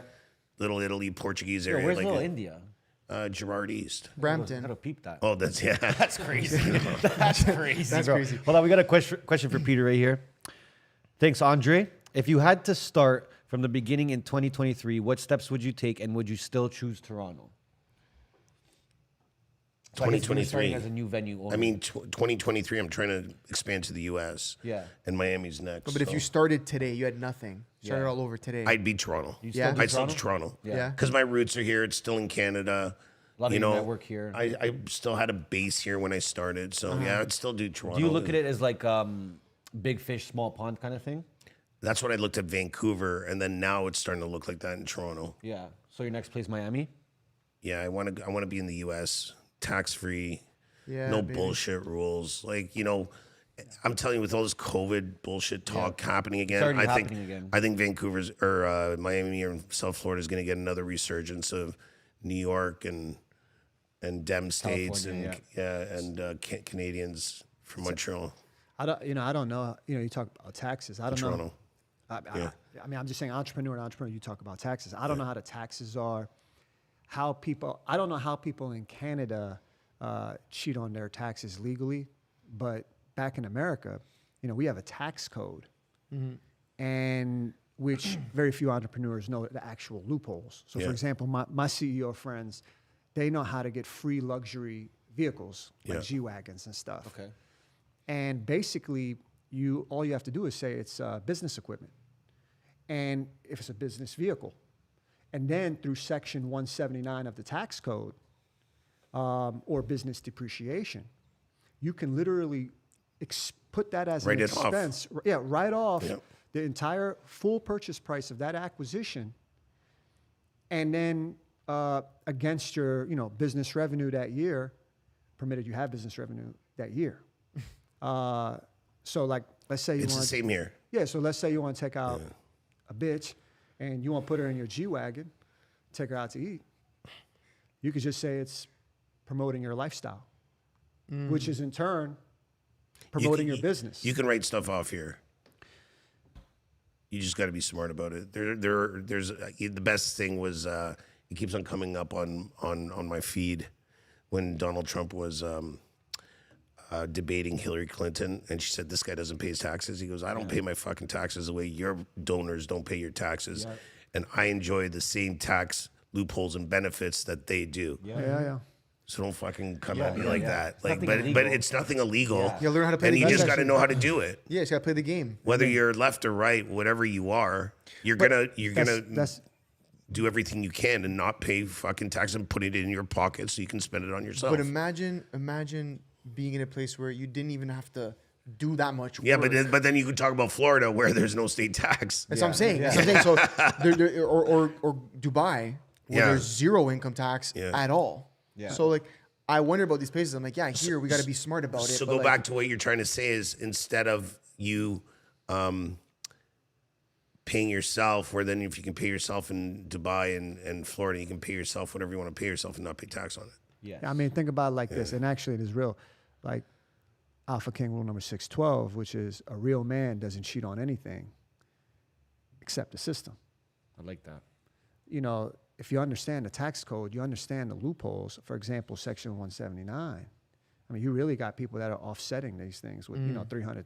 It's really expensive car like G-Wagons. There was something with the G-Wagon, though. I remember. But the weight. It was about the weight of it. Yeah, I Be seen written that. off as like Section 179 tax code, and it's or business depreciation. Yeah. And it's the full purchase price of that acquisition. But it's important that it's actually used 100% for business purposes. Yeah. And then you write it off against. Even here when you do your insurance, they actually ask you how often do you drive it to work, and you just say I drive it to work every day, and I drive it home, and then that's it, right? Yeah. And then you just go straight back and home. and they literally ask you that, and you're like, I drive it home after work, and I drive to work in the morning. They're like, you don't stop anywhere else? I'm like, no, I don't stop anywhere else. They're like, okay, check. Yeah. Like, Just yeah, wanna hear you you say idiot. it. I don't stop at the fucking store to buy fucking eggs. I don't stop at the store to go buy fucking clothes. I don't go on a Sunday. I don't go for a drive up north. Like, idiots. So, when COVID hit, the hospitality here got really fucked. Like, really bad. Like, worse than like Well, anywhere in the everything got States. fucked. No. Right? Be specific. During the pandemic, we were actually completely blackout, shut down 455 days. There you go. That's the math. Wow. You would know would the know, number. right? You would know Oh, I the know number. every day. Yeah. So, first of all, congrats on surviving. Thank you. Opening up the biggest restaurant in the city at the same time. You opened Purple up Heart. the biggest restaurant in the city during COVID, and it's been super successful. What are your steps if they bring back lockdowns? I hope that, and this is a message to anybody that's listening, I hope that you actually have the balls to not bend over for what the government's going to do. I have like some ties with some people, and you know, with all this rumbling coming up, I'm like, yo, what the fuck's gonna happen? Like, what are you guys gonna do? Yeah. And the Ford government's definitely leaning towards never letting this ever happen again to us. They were never in a position to stay firm on their beliefs of not shutting down, but they had no choice. But I think hopefully the general public, it's all what general public thinks. Yeah. If general public thinks we should shut down, the government's going to listen to them because it's all about fucking votes at the end of the day. It's never about safety or vaccination. It's about what fucking the people that are going to vote for me to put me in power next think. Yeah. So Did you ever talk about this stuff, like on social media? I'm not sure. I haven't seen it. I haven't seen it from you, but I'm curious. You an anti-vaxxer or what? Yeah, you know what? That's like, Basically, that's what I'm trying to fucking ask here. yeah, you know, that's like the one subject I just am so indifferent. Yeah. Okay. You don't care? I'm in a fucked up position, man, because I live in Germany. I'm an American. My dad lives here in Canada. I know I'm going to have to get it or I won't be able to come visit. yeah. I'm just in a fucked up position. So it's almost like I don't want to know because I know I'm getting fucked either way. True. You know I what I'm am saying? not anti or pro. I don't give a fuck. Yeah. I just care about your personal right to make your own decision. yes. That's which it. We didn't have. Which we didn't have. Which we didn't have. It's my right to make a living. It's my right to earn a living. Yeah. Isn't it in our Charter of Rights of Freedom? Something Even like that. think about Like all your employees too. dude, I there was nights where I'd sit in the restaurant, dark, restaurant's empty, and I'm by myself and I'm fucking crying, or I go home and cry for my staff Yeah, it's fucked. who have kids, and I ended up like kind of rallying, and I kind of gathered all my managers. I said, hey, listen, if you make 80, 90, 100 grand a year, everyone's coming to work, all the management, senior management, and I'm going to pay you $1,000 a week, 52 grand a year. Yeah. And you're going to come in, work Monday to Friday, 11 to 5. Let's just prepare for reopening and just keep ourselves busy so we still have that routine, routine in our life. And I think the fact that when they took away routine, I think that's like one of the worst things that our fuck with government people. It can. fuck with Yeah, people. and even still to this day now, and it was in a transition of this new generation of people. Now these guys don't want to go back to fucking work. Yeah, that's what I'm saying. So working yeah, 2-3 days in an office and they work from home. Bro. And Don't get me started. I have all a these crazy people, rant about this. No, but all these people, you talk about the big companies like Brookfield, Oxford, Cadillac Fairview, the ones that own all the towers downtown. They're now sitting with some of the biggest law firms or biggest accounting firms that have 7, 8, 10 floors that are paying $250,000, $500,000 a month in rent. And they're sitting empty still to this day. Yeah. And they're like, okay, so what do we do with the place? So now these buildings these towers, they have to realize, they have to figure out what am I going to do now with these vacant spaces? Now this land and this tenant wants to take a quarter or half, right? But man, There's literally empty towers. the work from home thing, yeah, bro. I rant about this all the time on social media. I'm driving here. It's like 10 o'clock. I'm driving. Come in from Lakeshore. I turn in off Strawn. And I'm like, I can count over 100 people jogging and another 100 people walking their dogs at 10 a.m., 10:30 a.m. Yeah. I'm like, what the fuck do you guys do for work? Does no one work here? The traffic is insane in the city. It's the worst it's ever been. Yeah. It's the worst I've ever seen. I've traveled all over the world, but get on the road at 8 a.m., 9 a.m. There's nobody on the road. there. You get on the road at fucking 11, 1, 12, 2. yeah, oh, you're fucked. you're fucked. You try and get out of the city after 1 or 2 or no? Dude, any time really after like you said, after 8 a.m. it's fucked. Kids, go back to work, please. Yeah. Please. Did you ever have a thought that you would shut down your venues? Never. Not even during the pandemic? Never. No? Never. I knew that I was going to reopen. And what happened was, so during the first lockdown, when we prepared so many times to reopen, and I invested one time, it was like 25 grand in fucking food and labor. And then we didn't get the go ahead to open. And then it happened again. And then summer hits and I'm like, okay, the restrictions are dropping a little bit. We didn't have to put plexi everywhere. Masks weren't a thing. And I'm like, you know what? It's time to open up a new restaurant. And I was supposed to sign a deal on a financial district deal. I was supposed to sign the deal March 17th, whatever the Monday was. And I called the agents that I was doing the deal with. And I said, listen, let's just wait for the Trudeau announcement to go through. And then you know, we'll meet after that. And then obviously Trudeau shut the thing down, and I said I'm not going down to the financial district, but I still wanted to find something. I ended up finding For Your Eyes Only. Yes. So I did the deal for that October 1st, 2020, to open up For Your Eyes Only. I remember. Fucking 2 weeks later, they shut everything down again. Yeah. Yeah, we So- got fucked here. We got royally So I'm like, fucked okay, here. whatever, no problem. I'm still gonna build the restaurant, and then by the time I'm done building it, it ended up being I had 8 months free rent. Okay. It ended up taking me 18 months to build it, 10 months longer because we were closed, non-essential construction. During COVID, you order a fucking light bulb. Instead of a week, it takes fucking 3 months. Price of wood jumped up 10 times. Yeah. Trying to find somebody to work. Everything was a fucking disaster. So what ended up happening, I ended up opening up 18 months, which thank God was when all the restrictions were dropped. But I swear to God, if they come up with a fucking hint of a restriction. They're talking about it though. That's the problem. It's that Tam bitch. She's not even a bitch. What is she? Like, whatever she is, it doesn't matter. She's a devil. She's a devil. And You think she has a high body count? yeah, death. Can we pull up? Killing Pull up Tam for a second. Dr. Tam. Show you guys Do you know what who Tam Dr. Yo, we have Tam the is? video there. We have the video there. Yeah, there should be one for Tam. Who is she?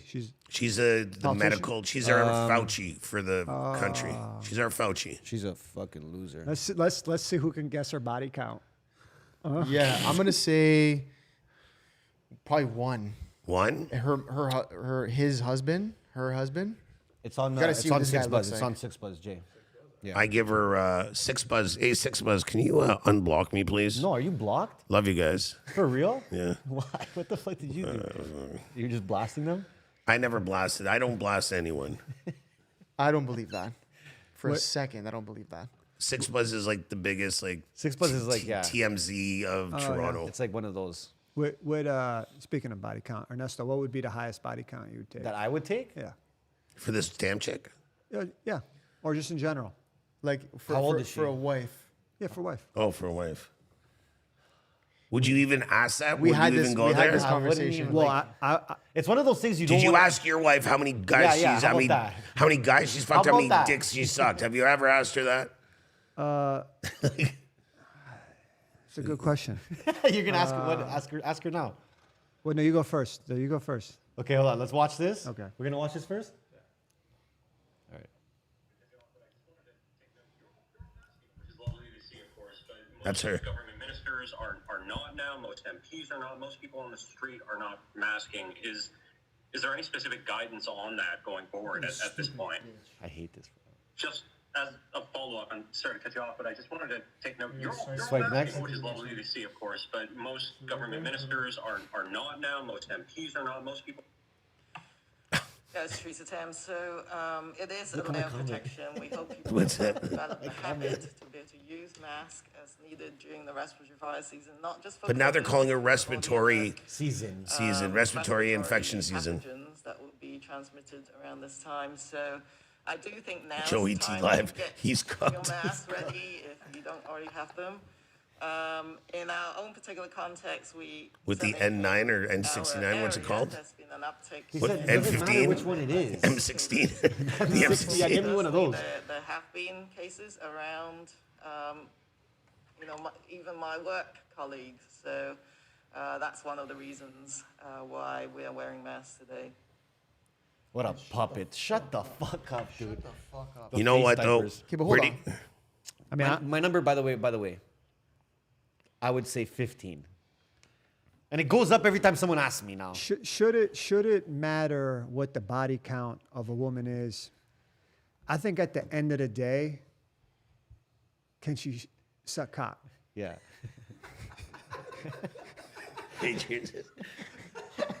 But if she has a a good body, question. but if she has a body count It's a over valid 3, question. She's not gonna. But okay. she's but, a hoe. No, you but should leave her. yeah, but how's she gonna man. know how to suck dick? You want her to practice on you? Like she has to have a few of them in her past and know how to do it. Well, that's the thing about the lockdowns, man. That's really, really, really crazy. Run it back. No, that's the thing about the lockdowns that are really crazy because I actually love working from home.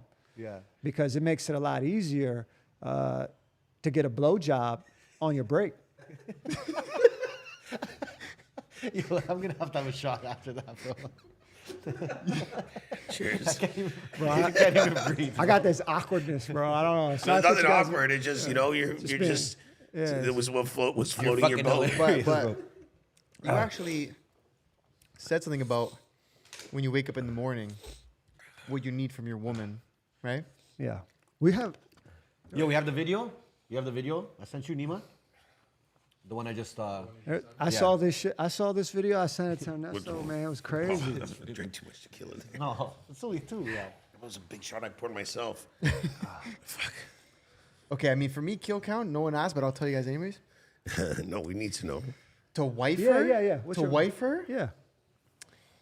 It's got to be 5 below. What? Shit. I'm going to be honest, yeah. You gotta find someone like Because I got like, that's 18 I for real. can't. Wait, how old are think- you? I'm 27. Oh, fuck. You wait until. I'll ask you that question when you're 37, bro. How old are you again? 30. Oh, boys. Oh, but I got a girl. and Yeah. then- and Okay, then- what's your kill count? Hers? I'll tell you. I'll actually tell you. I'll actually tell you. Fucking A, She had sex one time before me. Wow. One time. We gotta kill him. We're gonna have to kill him. Look, man. The thing is once you And- get and once listen, you get listen, older, you have to like. There's a lot of teaching involved. Yes, for sure. There's a lot of teaching involved. But it's like anything good in life, Oh, right? I see where you're going now. Well, keep going. listen, You gotta train. I'm trying to teach. I'm You gotta trying work to. hard. So now it's like, do you want your bitch training with multiple dicks? I'm trying to teach 400 people how to do a job Yo, run this in my down. company. I don't got time to teach one more when I get home. Yeah, that's fair. No, I understand that. I understand This one's that. for you now. Hold on. I seen this bitch. Hold on, I Run seen it this. back. Yeah. He's waking up early to go to work. He deserves some. If he's waking up early to go to work, Nima, talk to me. he here. deserves some. So what are you seeing here? Yeah. If he's waking up early to go to work, Work. he deserves some. Yeah. So that right there is the key reason why I am successful. Yeah. Unlike all of you guys, I Yeah. say this respectfully, every morning I wake up to a nice, warm blowjob on my cock. And when I was in college, I had a girlfriend who, before every exam, would give me a blowjob. And she actually helped me ace all of my courses with all B's. And that was Wait. that was actually when I realized how intricate it is for a man to get a daily blowjob and for all of us men to achieve prosperity and success. Yes. And that's actually Alpha King rule number 612.2, which is it doesn't matter how perky the tit or how fat the ass. If your bitch isn't sucking your dick every morning, you're losing. It doesn't matter. Yeah, no, listen, I agree, bro. I have to agree, bro. I have to agree. I think I read that in the Bible too, which is crazy. I think I seen that also. In the bro. Bible. I think that's one of like God's like for your man. Yeah, but He okay, has but a- like, but let's actually let's dissect that for a second. Yeah. Life after a blowjob it could be different. is a life worth living. Would you agree? Put it like this, man. Like, if your woman's not taking care of you and being stingy with the pussy, why would you even want to marry her? That's an indication. Yeah, of to course, her. of course. That's obviously that's an obvious. But Yeah. I can't wait. Wait, so I'll be when I'm 60 years old. Yeah. you're gonna be 42. Okay, I and we're think gonna like this. we're gonna come back and we're gonna ask you the same questions you were asking me. I'm gonna be like, see those yo, fucking 100's good, bro. answers. Whatever. We can do I didn't- 1,000. I didn't She's really like think 3 it dicks at one time. Oh, whatever. She's so sweet. Her parents I are don't nice. judge, bro. Okay, well, because then we had this conversation too, where it was like, okay, let's say his number he said was 15, right? Was a body count But like, that he could have. here's Hold my on, problem. hold Can I on. just say No, I had no, a no, problem? no, Because no, I said no. 5 2 weeks ago. Okay, but now you're at 15. Let's I just know. keep you at 15 for a second. What would you say in high school, though? What would the Ernesto say? I in wouldn't high give a school? fuck. No, In but high school? no, I would have gave less of a fuck in high school. Yeah, yeah, me too. But here's the thing. Here's the thing. I would have looked for Okay, someone with a lot of no, kills. Neiman, let me ask you a question. Just to get the Let me experience. ask you a question. Let's say you're like, okay, My girl, her kill count is, I don't know, let's just say 15. Stick with that number, 15. And you're like, yeah, I could handle that. I could handle 15. What if it was 15 all at once? Shit, man. Does that change anything for you? God. Hey, by the way, I thought I was supposed to come on this podcast and talk about business. I don't know how we got here. This affects business. Though. It does affect. I'm supposed to be talking about my plans, my new businesses, So, what I've gone through. so does that make a difference? Does that affect anything? Would that affect it? I knew a girl, man. And her dad was really, she's just like top of the line, man. Went to expensive elite private school, worked as an investment banker at JP Morgan. I would have married her, man. And she had bad incidences getting gangbanged. Oh, Jesus and Christ. no, but it fucked her up psychologically. Oh. And I'm not gonna say her name. I mean, this is a true story. And but it can fuck a woman. What's a up, gangbang? 2 or 3 plus? No, it's think 3 it's gonna be plus. 3 3 plus. It's plus. 3 plus. So 2 is it? I always said a threesome. A threesome. Yeah. Is a beautiful experience between 2 women and a man. Yeah. A 2-on-1 is 2 guys and a girl. Yeah. There's no threesome. There's no menage a trois between 2 guys and a girl. No. You know what, man? To add to your point about how they might view it when they get in their 40s. Yeah. I want to add one layer to that. Appreciate that, bro. Appreciate that. Yeah, and I would say that once you have a daughter, Yes. that really, like, you're Yes. probably gonna get a daughter. 'Cause Yeah, you for fucked sure. A lot of women. God's You know gonna what give me a I mean? daughter, 100%. Like, Yeah. it's, I know. I wanna It's inevitable. I wager with you, bro. You're getting a daughter. You know what I'm saying? Because I did. Yeah. And then you'll start thinking about all the women you fucked. Yeah. And they just came over, you fucked them, you got them out. Then you start thinking about it, maybe, I know I did, where I'm like, man, she might have actually really liked me. No matter how nice you were to her, you took care of her taxi, you took care of her Uber, you were polite, you were a gentleman, everything. But you still, got some pussy and you got her to leave. And she was maybe in love with you, you know? And now it weighs on me because I never want another man to do anything like that to my daughter. Yeah, You know that's where it probably gets fucked up. Fucks it fucking now. Oh, for I sure. fucking destroy. Okay, but let me ask you ruins guys. the party. I've seen so many of my friends at my age or I've grown up with, and they were like complete dogs growing up or in their 20s and 30s, and they have a daughter, and it's just like, wow, they got the AK-47. Yeah. They got the fucking, the tracking device on her car. Like, it's crazy. I would say once I had a daughter, it was like the equivalent of like you're at a nightclub, ton of bitches, but then like the lights turn on, the music stops. Yeah. Like, I could never look at women the same. You want after having a to daughter. hear something crazy? You want to hear something? That's why you're really- all nice and respectful. You want to hear something really crazy? I understand. You want to hear Yeah. something crazy? Yeah. Adrian can attest to this. So a couple months ago, this older, beautiful Eastern European woman shows up to the restaurant. Fuck, that's my style. She's like probably in her late 40s, right? Oh, that's and this guy's. and I'm like, wow, this woman's beautiful. Like, but she looks familiar. Like, where do I know her from? Where do I know this woman from? Yeah. So we start talking, and she's there celebrating her daughter's 19th birthday. Holy fuck. And her daughter is an absolute rocket too. Yeah. And I'm looking at her, I'm like, how the fuck do I know this woman? And we start connecting the dots. We hooked up Wow. in 2001. Shit, man. Her daughter was born The year after. like shortly after. Yeah. So I'm like, trying to, I'm like, come on. So, wait a second. She looked like you? No, the girl looked nothing like me, but it was an ongoing joke, and we still can actually laugh about it to this day because they come into the restaurant on a regular basis. Yeah, and blah, yeah, blah, yeah. blah. She's 48, 49, Yeah.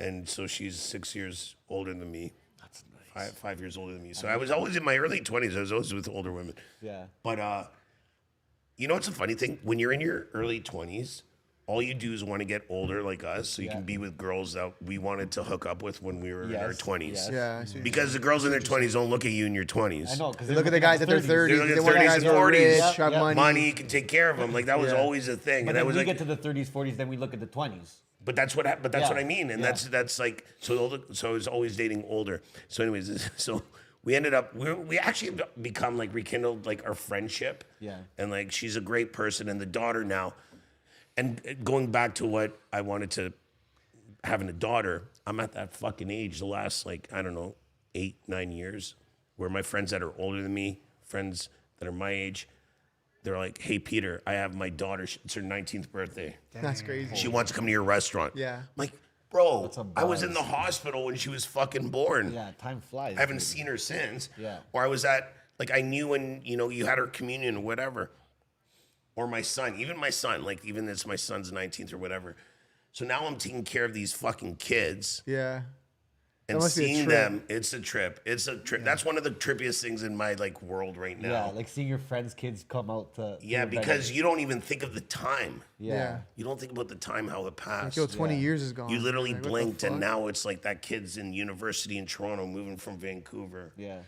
You know, You know, you, Go. no, I was just gonna say, no, I was on a real note. Like you talk about, being in the nightclubs, you see like Yeah. people that are 19 that you knew them from when they were babies, and you remember that, right? yeah, What's even another layer to this is like when you start seeing your parents get older, yeah, right? Like you start seeing your dad maybe Yeah. not walk as fast, maybe can't walk as long. Maybe your mom, you can see the wrinkles in her face. Yeah. That's fucking like facing mortality. When I look at my morbidity, I see that, and it fucking shakes me up. But then at the same point, I got a daughter. It's like brand new life coming, Yeah, and then yeah. and then I feel like now finally I am finally middle age.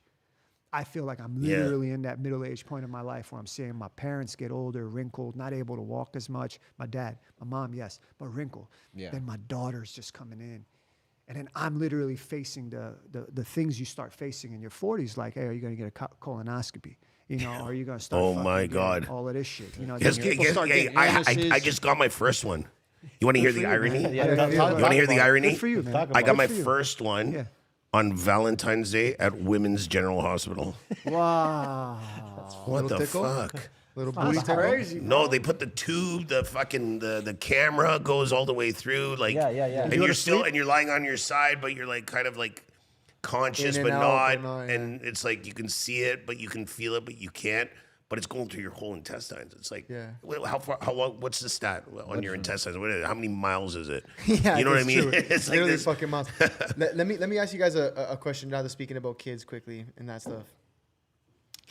Would you rather have a gay son or a thought daughter? 26 feet long, by the way. 26 feet. Yeah. 26.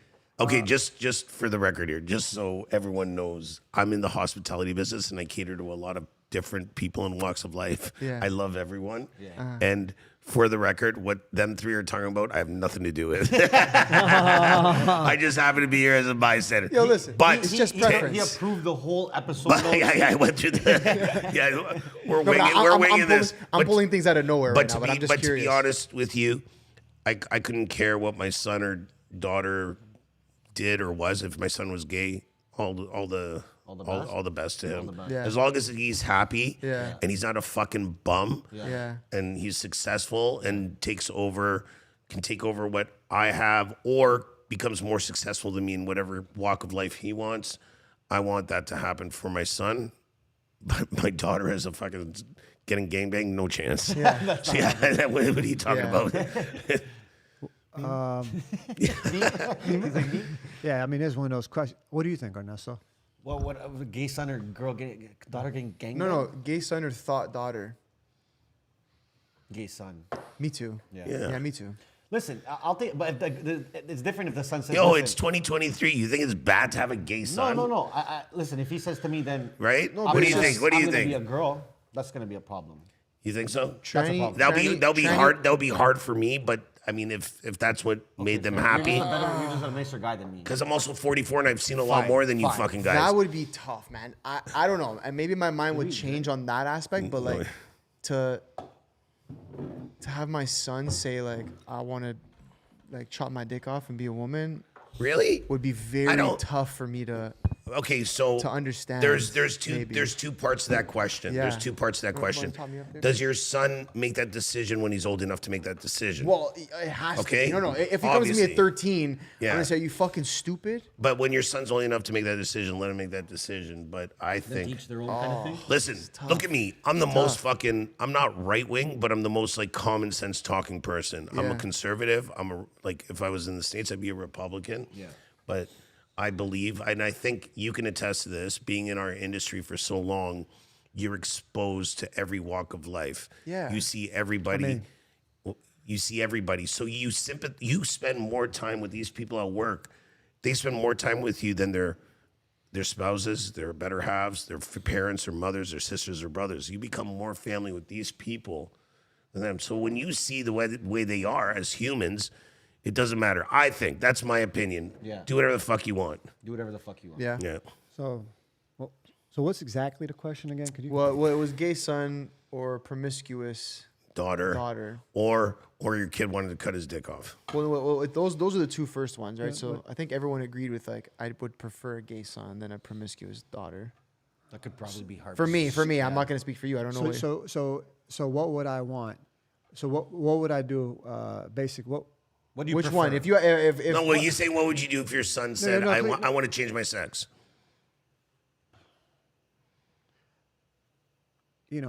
That's a tough question, man. Or, well, okay, your daughter. What You would you actually do? have a daughter. Okay, what would you do if your daughter said she wanted to change her sex? And she was of age though. Not like, like 18 or whatever it is. I don't even know the age anymore. It's like no, 5. in Canada it's like 6. No, but 18. I mean, I hope, I feel like I'm going to put my child either in a Jewish or evangelical Christian school, so it's going to be faith-based. I hope my daughter marries a man and gets married and has a faith in God. And I have respect for everybody, man. Yeah. These guys are just better guys than us, bro. They're just No, nicer guys. Yeah, we're listen, fucking assholes. you guys, you fuckers will come on our podcast when you're our age. But it's so funny when okay, back to, how much time do we have? The original was gay son or thought daughter, like hope. That's a question. That's a question a 27-year-old young man would ask. I actually watched the video right before we came here. That someone asked. I was like, I need to ask this question. I mean, but that's when you think about it, that's actually Alpha King rule number 487, which is don't be gay or a whore. So you covered both. You covered both, no? What if you're a gay whore? You're gonna have some fun. Bro. You're fucked up, that's for sure. When I was a kid, we used to say that. That was like the worst insult to call somebody a gay hooker. Okay, but You were calling people gay hookers? That's crazy. but listen, neighborhood, okay, listen. That's the gay conversation. Forget it. I have a turning point now. Okay. I have a turning point, guys. Okay, so We're talking about gay whores now. gang bangs. He came to talk about his business, man. I came to talk about my fucking expansion. listen, we respect our elders here at this table. You know what I mean? Yes. My mother's gonna watch us fucking my whole family. We respect your opinions. We respect you guys. Okay, you guys obviously have seen more life and more of life than we have. Yeah. This guy said we've got us down, bro. This guy's got 1,000 alpha rules. Okay. This is funny though, man. This guy decided. You didn't even know what the fuck he signed up for. I said, come here. No. Seriously. On a serious note. you guys kill me, bro. This is funny. You guys have seen a lot of shit. 100%, Right? You guys have been 100%. through a lot. You guys seen a lot. You guys Yeah. experienced a lot. So at this point, let's say, okay, Peter, let's say what's been the biggest thing that you've learned in the last 10, 15 years, 20 years of you doing this? In business. How you just said? you see that How's that transition? transition? That's a transition. That's a transition. No pun intended. You brought it back. Okay. No, seriously though, because we have a lot of younger men that watch us. Yeah, and I some think- advice for them as a man and as a business. I think at the end of the day, nothing fucking comes easy. Stop trying to get the fucking one hit and try and make it overnight. Yep. Nothing, dude. When I started my company, there was days where my restaurant wasn't open and I had to go to McDonald's to eat cheeseburgers because it's the only thing I could afford to eat to feed myself. Yep. You want to work. You want to get to the level of the men. You have to fucking put in the fucking work. Plain and simple. You have to put in the hours. And I try and preach that to a lot of the people that work for me in my company. Dude, I got 400 employees that work for me, right? And it's trying to explain to them, you're not me. You haven't gone through what I've gone through. I can do things a certain way because I've experienced. I've gone through the shit. Yeah. I've had to go to bed, try and sleep, not knowing how I'm going to pay rent for my business the next day. You know what I mean? Yeah. Salaries. That's fucked Or up. salaries or payroll. That's actually that's fucked up. I'm That's crazy. going to lose everything. And all these people that depend on me, that have children, that have rent, that have homes, that have like families, like they all depend on me. So it's like, yo, the pressure is insane sometimes. Yeah. And maybe that's why I drink a little But how bit do more. you- But but that's what I wanna ask you. But in the past, Yeah. but I mean, going through, obviously, when you get to a certain level or you've been through so much, if you don't have your shit together by this point, then okay, hang them up. Yeah. You know, and I've structured my company to have some really, really good people around me, and you know, we have a culture that everybody wants to strive for the same thing, and it's been an amazing ride. To go from where I went when I left my uncle to start my company, to Vancouver, to expanding in Vancouver, to coming to Toronto, to now my next chapter in my journey, the U.S. You know, if you sit back and look at it, it's really amazing. It's really amazing. But the the advice I have to tell you is, you know, I've been doing this on my own for 14 years with nobody. Yeah. No partners. No. I had my one partner in Vancouver Yes, who was my main partner, and we were operating partners together. Okay. Like we ran our company together. But I was still on my own. We were on our own. Yeah. But you just have you have to fucking eat shit before you lick gold. I'm gonna say that. You know, I just came up with that. You know, you have to eat shit, and if you don't experience the shitty times, you'll never be able to enjoy the good times. Yeah. And like, even because like obviously the whole journey wasn't easy. There's probably times where you were down bad too. Oh, I'm telling you, there was times where, as I said, I had to eat at McDonald's. Yeah. Because I didn't know how I was gonna. So let's say there's someone watching that's down bad right now. What would you say to them? Just focus on what you came here to do, what you're there to do. Keep your eye on the prize. Work hard. You actually and just don't hang around fucking idiots. You know, I think that was a big thing with me too. You rub shoulders with people that you want to be at their level, you're going to get to their level. You manifest stuff and think that this is where I want to be. I want to drive this. I want to make this much money. If you have that in mind, you're going to make it. Yeah. But you have to believe it. Yeah. If you don't believe your own hype, then That's facts. Yeah. What would you say your strong suit has been in being like a leader for your venues? I think determination and persistency, being persistent, I think is a huge one. Is persistency a word? Yeah, I don't know, but I was just letting you roll there. I was letting you roll there for a second. Just roll out with I think that. being persistent and determined, I think you do that. Just don't take your fucking eye off the prize. That's it. Just work your fucking ass off. Nothing comes easy.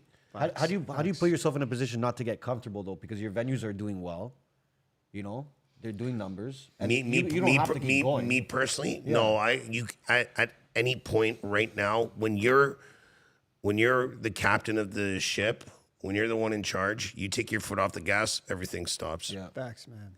Yeah. I learned that too. Yeah.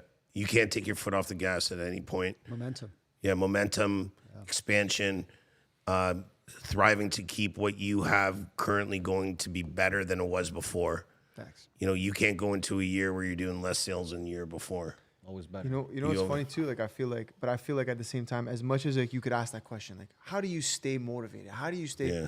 It's also like that's just who you are. Yeah. In a way, it's like built in, and there's only so many people that have that built in. You're Like, one no of those matter how guys. successful you are, it you doesn't keep going. matter. Yeah. Yeah. there's Yes just and no. I think at the end of the look, I'm a high school dropout. And I had more to prove to my family, who everyone was an engineer, doctor, pharmacist, all that bullshit, accountant. But I believe that's built in though. Yeah, but at the same time, you know, if you want freedom, you know, and freedom comes with financial You need cash. achievements. You know, if you want certain types of freedoms, it's not going to come easy. You have to fucking work for it. If you don't want it, okay, fine. Some people are content to, you know, paying rent and there's nothing wrong with that. Yeah. I'm not. You know, I want to be able to go where I want when I want. I want to be able to buy what I want when I want it. And that's just freedom gives you a sense of ease. So freedom buys happiness. Ease, not So happiness. freedom buys ease. Ease buys happiness.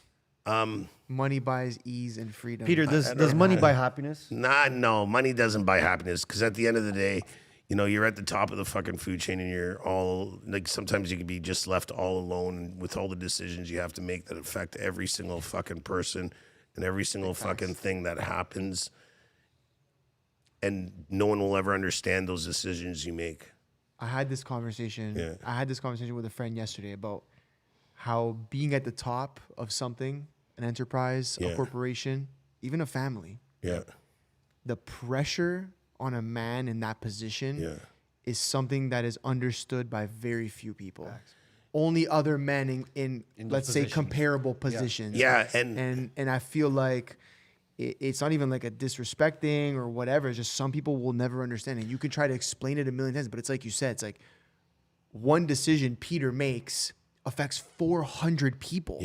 So like, so every decision you make has to be calculated to the best of your ability to make sure that it's good for 400 people. How many people in this city? How many people in this city, Toronto alone, have that many people's livelihoods weighing on their shoulders? You know, the biggest business lesson I ever learned, I actually learned in a club when I took home a woman, and I found out she had a dick. and you want to know what? That can be applied to business. Just because it looks good on the outside, it doesn't mean Was it's she the best beautiful? investment. Was she beautiful? Yeah, she looked good. Yo, listen. We're almost 2 hours in. I got standards, Wow, bro. She was, you know, tasty. You know, not that I know, but you know. But to the point, there's some lessons you can learn in business that you can't learn in college. I left community college. I felt like I had something to prove. My parents are college graduates. I felt like I had something to prove. I can relate to that, especially, you know, I think people that come from like the Middle East, South Asia, they have requirements of having these unique college degrees to get entry into countries like Germany, Canada, United States. And if you don't do that, man, it's like you got that cultural, it's like you really are like the black sheep. But I also think that you probably show free thinking, independence, creativity, that you're saying, I'm not going to do what everyone else is doing. You know, and I think that creativity, for me, I would say the two attributes that have helped me the most in business, in general, I've only created about 60 jobs, not 400, would be creativity and persistence. I'm just not that smart, man. But I know that with creativity and persistence, I can always find a way to overcome anything. And no matter how many times I fall, I can get back up. I'm indoctrinating my daughter from an early age. It took her like 20 minutes to climb up the stairs of my dad's house, but I forced her to do it because I want her to see that in her mind, failure is okay. Keep failing, keep failing. The 15th time, you're going to get up that step. Just to adjust to that. It's not going to be easy. Adjust to things not going right. Adjust to keep testing things and they go wrong. Because I do a lot of things wrong. A few things go right. You know, I may do 1,000 bad deals and then get one deal that does 40 million in private equity, for example. Right? And then I make $1 million. But I did 1,000, it didn't work. 1,001, baby. Yeah. Wayne Gretzky. You miss 1,000% or 100% of the shots you don't take. But also 1,000 as well, too. 1,000%. I mean, I don't know. You might have just caught it like naturally. I was always a good salesman, but I failed in business a lot, man. It got to the point for me, my first year in New York real estate, and I was working in the nightclubs, where I started thinking to myself, I'm too smart to be not a fucking multimillionaire. I mean, too many guys. You're that are meeting rich. other guys, I'm like, I'm too fucking smart. And I'm working You're hard. smarter than that guy. And I'm working That's hard. the worst. But I'm also working hard.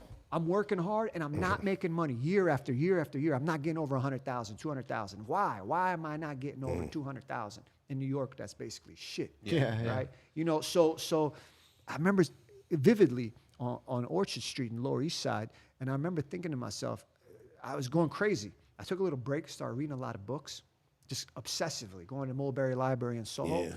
And I'm like, I remember thinking in my living room with two roommates, why am I not fucking rich? You know, like I'm going crazy. Like, am I fucking going crazy? Am I really stupid? Why am I not getting rich? You know? And you know, even after that, I still didn't get rich. It took me a few more years. How old were you? Like 32.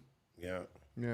So it finally And hit. I just kept failing, and people kept writing me off, saying I'm crazy, I'm lunatic. but it only takes like one big deal, man. Yeah. And I did one deal that brought in millions. And after that, that one deal, that could have almost not happened. Could have almost not happened. And I even think about it now. I think like that one deal didn't happen that kept generating cash flow for me. What would have happened? Nothing. I might still be in the Lower East Side of New York City. And with 2 Different roommates. Yeah, working as a nightclub promoter. Yeah, but there's that meme you at see 40 at 43. You've seen that meme or that picture of the guy. He's mining for like gold, and he's like right at the end, and he turns around and he quits. That's my And life. it's like man. you literally like Yeah. you're that one deal away. But that's what life is, though. Yes, That's what yeah, life is, and yeah, you yeah. have to chip away at the fucking Yeah. All rock day. to get into it, because I truly believe, though, that if that didn't go through for you that time, you would have had a deal that would have come up eventually. You were Obviously, being persistent with it, yeah. but the point is, if you gave up, you were almost there. If you gave up the deal before that deal, Yeah. you wouldn't have hit that deal. And real talk here. I feel I'm at a point now, as a CEO, not as many jobs as you've created, a fraction, but I feel the responsibility for all the people who have a job. For example, the single mother who works with me part-time. If I fuck up, what's she gonna do? Yeah. She has a kid. Yeah. Or the kid that goes to school. Yeah. He counts on my money maybe to pay his rent. Yeah. Or the other kid who's a teenager and he's doing this job to be able to work and help his parents, his family. So Yep. that is such a fucking motivator, man. Yeah. When people, because they look up to you. Yeah. They actually look up to you. They're really thinking the best of you. Yeah. So if you fuck up, everyone just went down. Yeah. Well, the there's pressure, a bro. line. There's a line McGregor says, and he's like, it's almost disrespectful to the people that believe in you. Yeah. Yes. Like to not work hard and not like prove them right. Yeah. And it's true. And it's true as CEOs. And I like, we're even a fraction of both you guys in comparison to the jobs we've created, but we feel this. I'll speak for ourselves. We feel the same way. It's like we make one wrong decision in this game, and maybe it's 20 people that don't eat that month or whatever the case is, right? And you still feel it. So that's what I'm saying. I can imagine only imagine, 60. yeah. I can Yeah. imagine 400. I'm Yeah. like, bro, like it's crazy. And the weight feels heavy. Well, The weight feels yeah. heavy on 20. The weight Yeah. feels heavy with 20. And the last thing I'm gonna say is, with me especially, because I'm so hands-on with my business, and as you get older, like the booze hits a little bit harder. Like, that's probably why you quit. Yeah, That's a big reason. yeah, it hits a little harder. But you might see the after 10 o'clock. You might see the after 10 o'clock Peter, but you don't know the Peter that answers his phone at 8 a.m. Yeah. And It's a different guy. yeah. And there's daytime Peter, it's funny, and then there's nighttime Peter, obviously, that's having fun, 5 nights a week and trying to entertain and carry his business. But to run those businesses, it's a lot going on, man. Let me ask you something. If I think you're doing a lot of things well right now in your business, is there anything that you want to do better?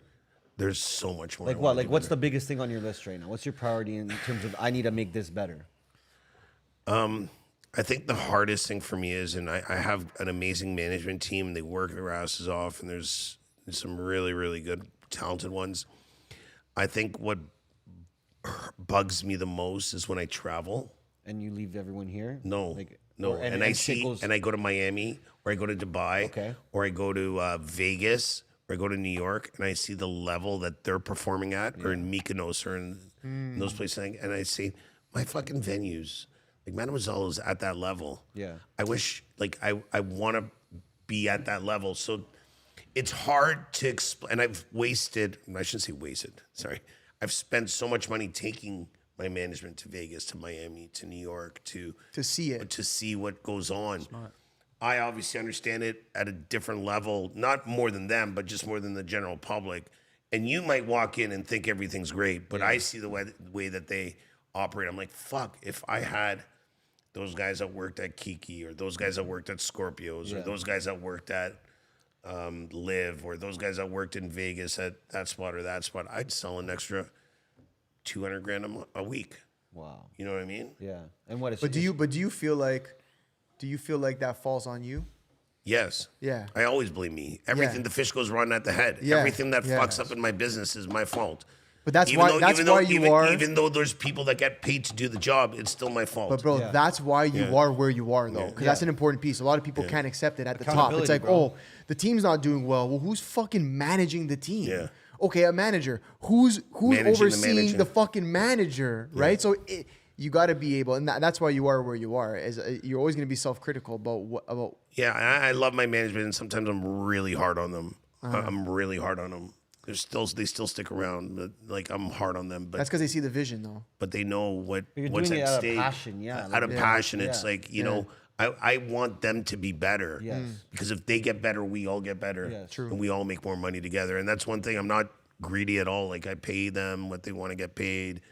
Maybe better than some other places in the city. Well, if that's why they're sticking around. I make sure, hey, I'm going down to Miami. A couple of you tag along with me. Let's go. Sick. We're going for business. Let's go to New York. Let's go to Vegas. Let's do a management trip. Let's have some fun. You know what I mean? And Well, I'm still we're Yeah, still let waiting me for the know. call. I Yeah, thought we yeah. were Let us part know of when the you need management. you need an extra I thought we were the fucking management. a couple All extra right, people. all right. Okay, guys, listen. We're gonna head to Peter's venues right now. Yeah. We're gonna go have a drink. yeah, let's Yeah. do it. Right. Wow, 2 hours? Yeah, 2 hours, baby. 2 hours. 2 hours. The fucking topics went all over the Yeah. place. My phone hasn't gone off at all. Look at this. Is that crazy? Oh my no, God. No, but that's just here. No, that's enough for me to have a seizure. Okay, I'm balancing that too, man. we're about to show you around a little bit, or what? I'm Yeah. excited, Beautiful. man. So Let's do we're gonna. excited. I got the driver waiting outside. Oh, listen. Okay, say less. Easy for First us. parked. We're rolling with James Bond over here. Yeah. Guys, if you're still here, Yes. make sure you subscribe, We drop love a you. like, Yes. drop a comment. We love you. We'll leave both of these gentlemen's IG links in the description. Yep. You guys can go check them out. If you're in Toronto, check out Peter's venues. If you're in Germany for some fucking reason, check out Nima. Just go see him. No, but he's got big book coming. No, but he's got lots Big book coming. We know. Big event coming. And big pod coming too. The book I have coming out is with a pretty big publisher. I'm not gonna say that. Yeah. No, we're excited for You it. can't see yet. It's one of You those- can't No, see it. we heard it off mic the other day. Yeah. It's fucking pretty. It's pretty exciting. It's a whale. I'm excited for you. Yeah, thanks, man. So Maybe people will guys, respect me after that. guys, if you're here, we love you. Thank you so much, See you Dean. next Thursday. We fucking out. No. Wait. Cheers. Cheers. cheers. Cheers. Yes. One last cheers. Cheers. Cheers, brother. We out? Peace. Out.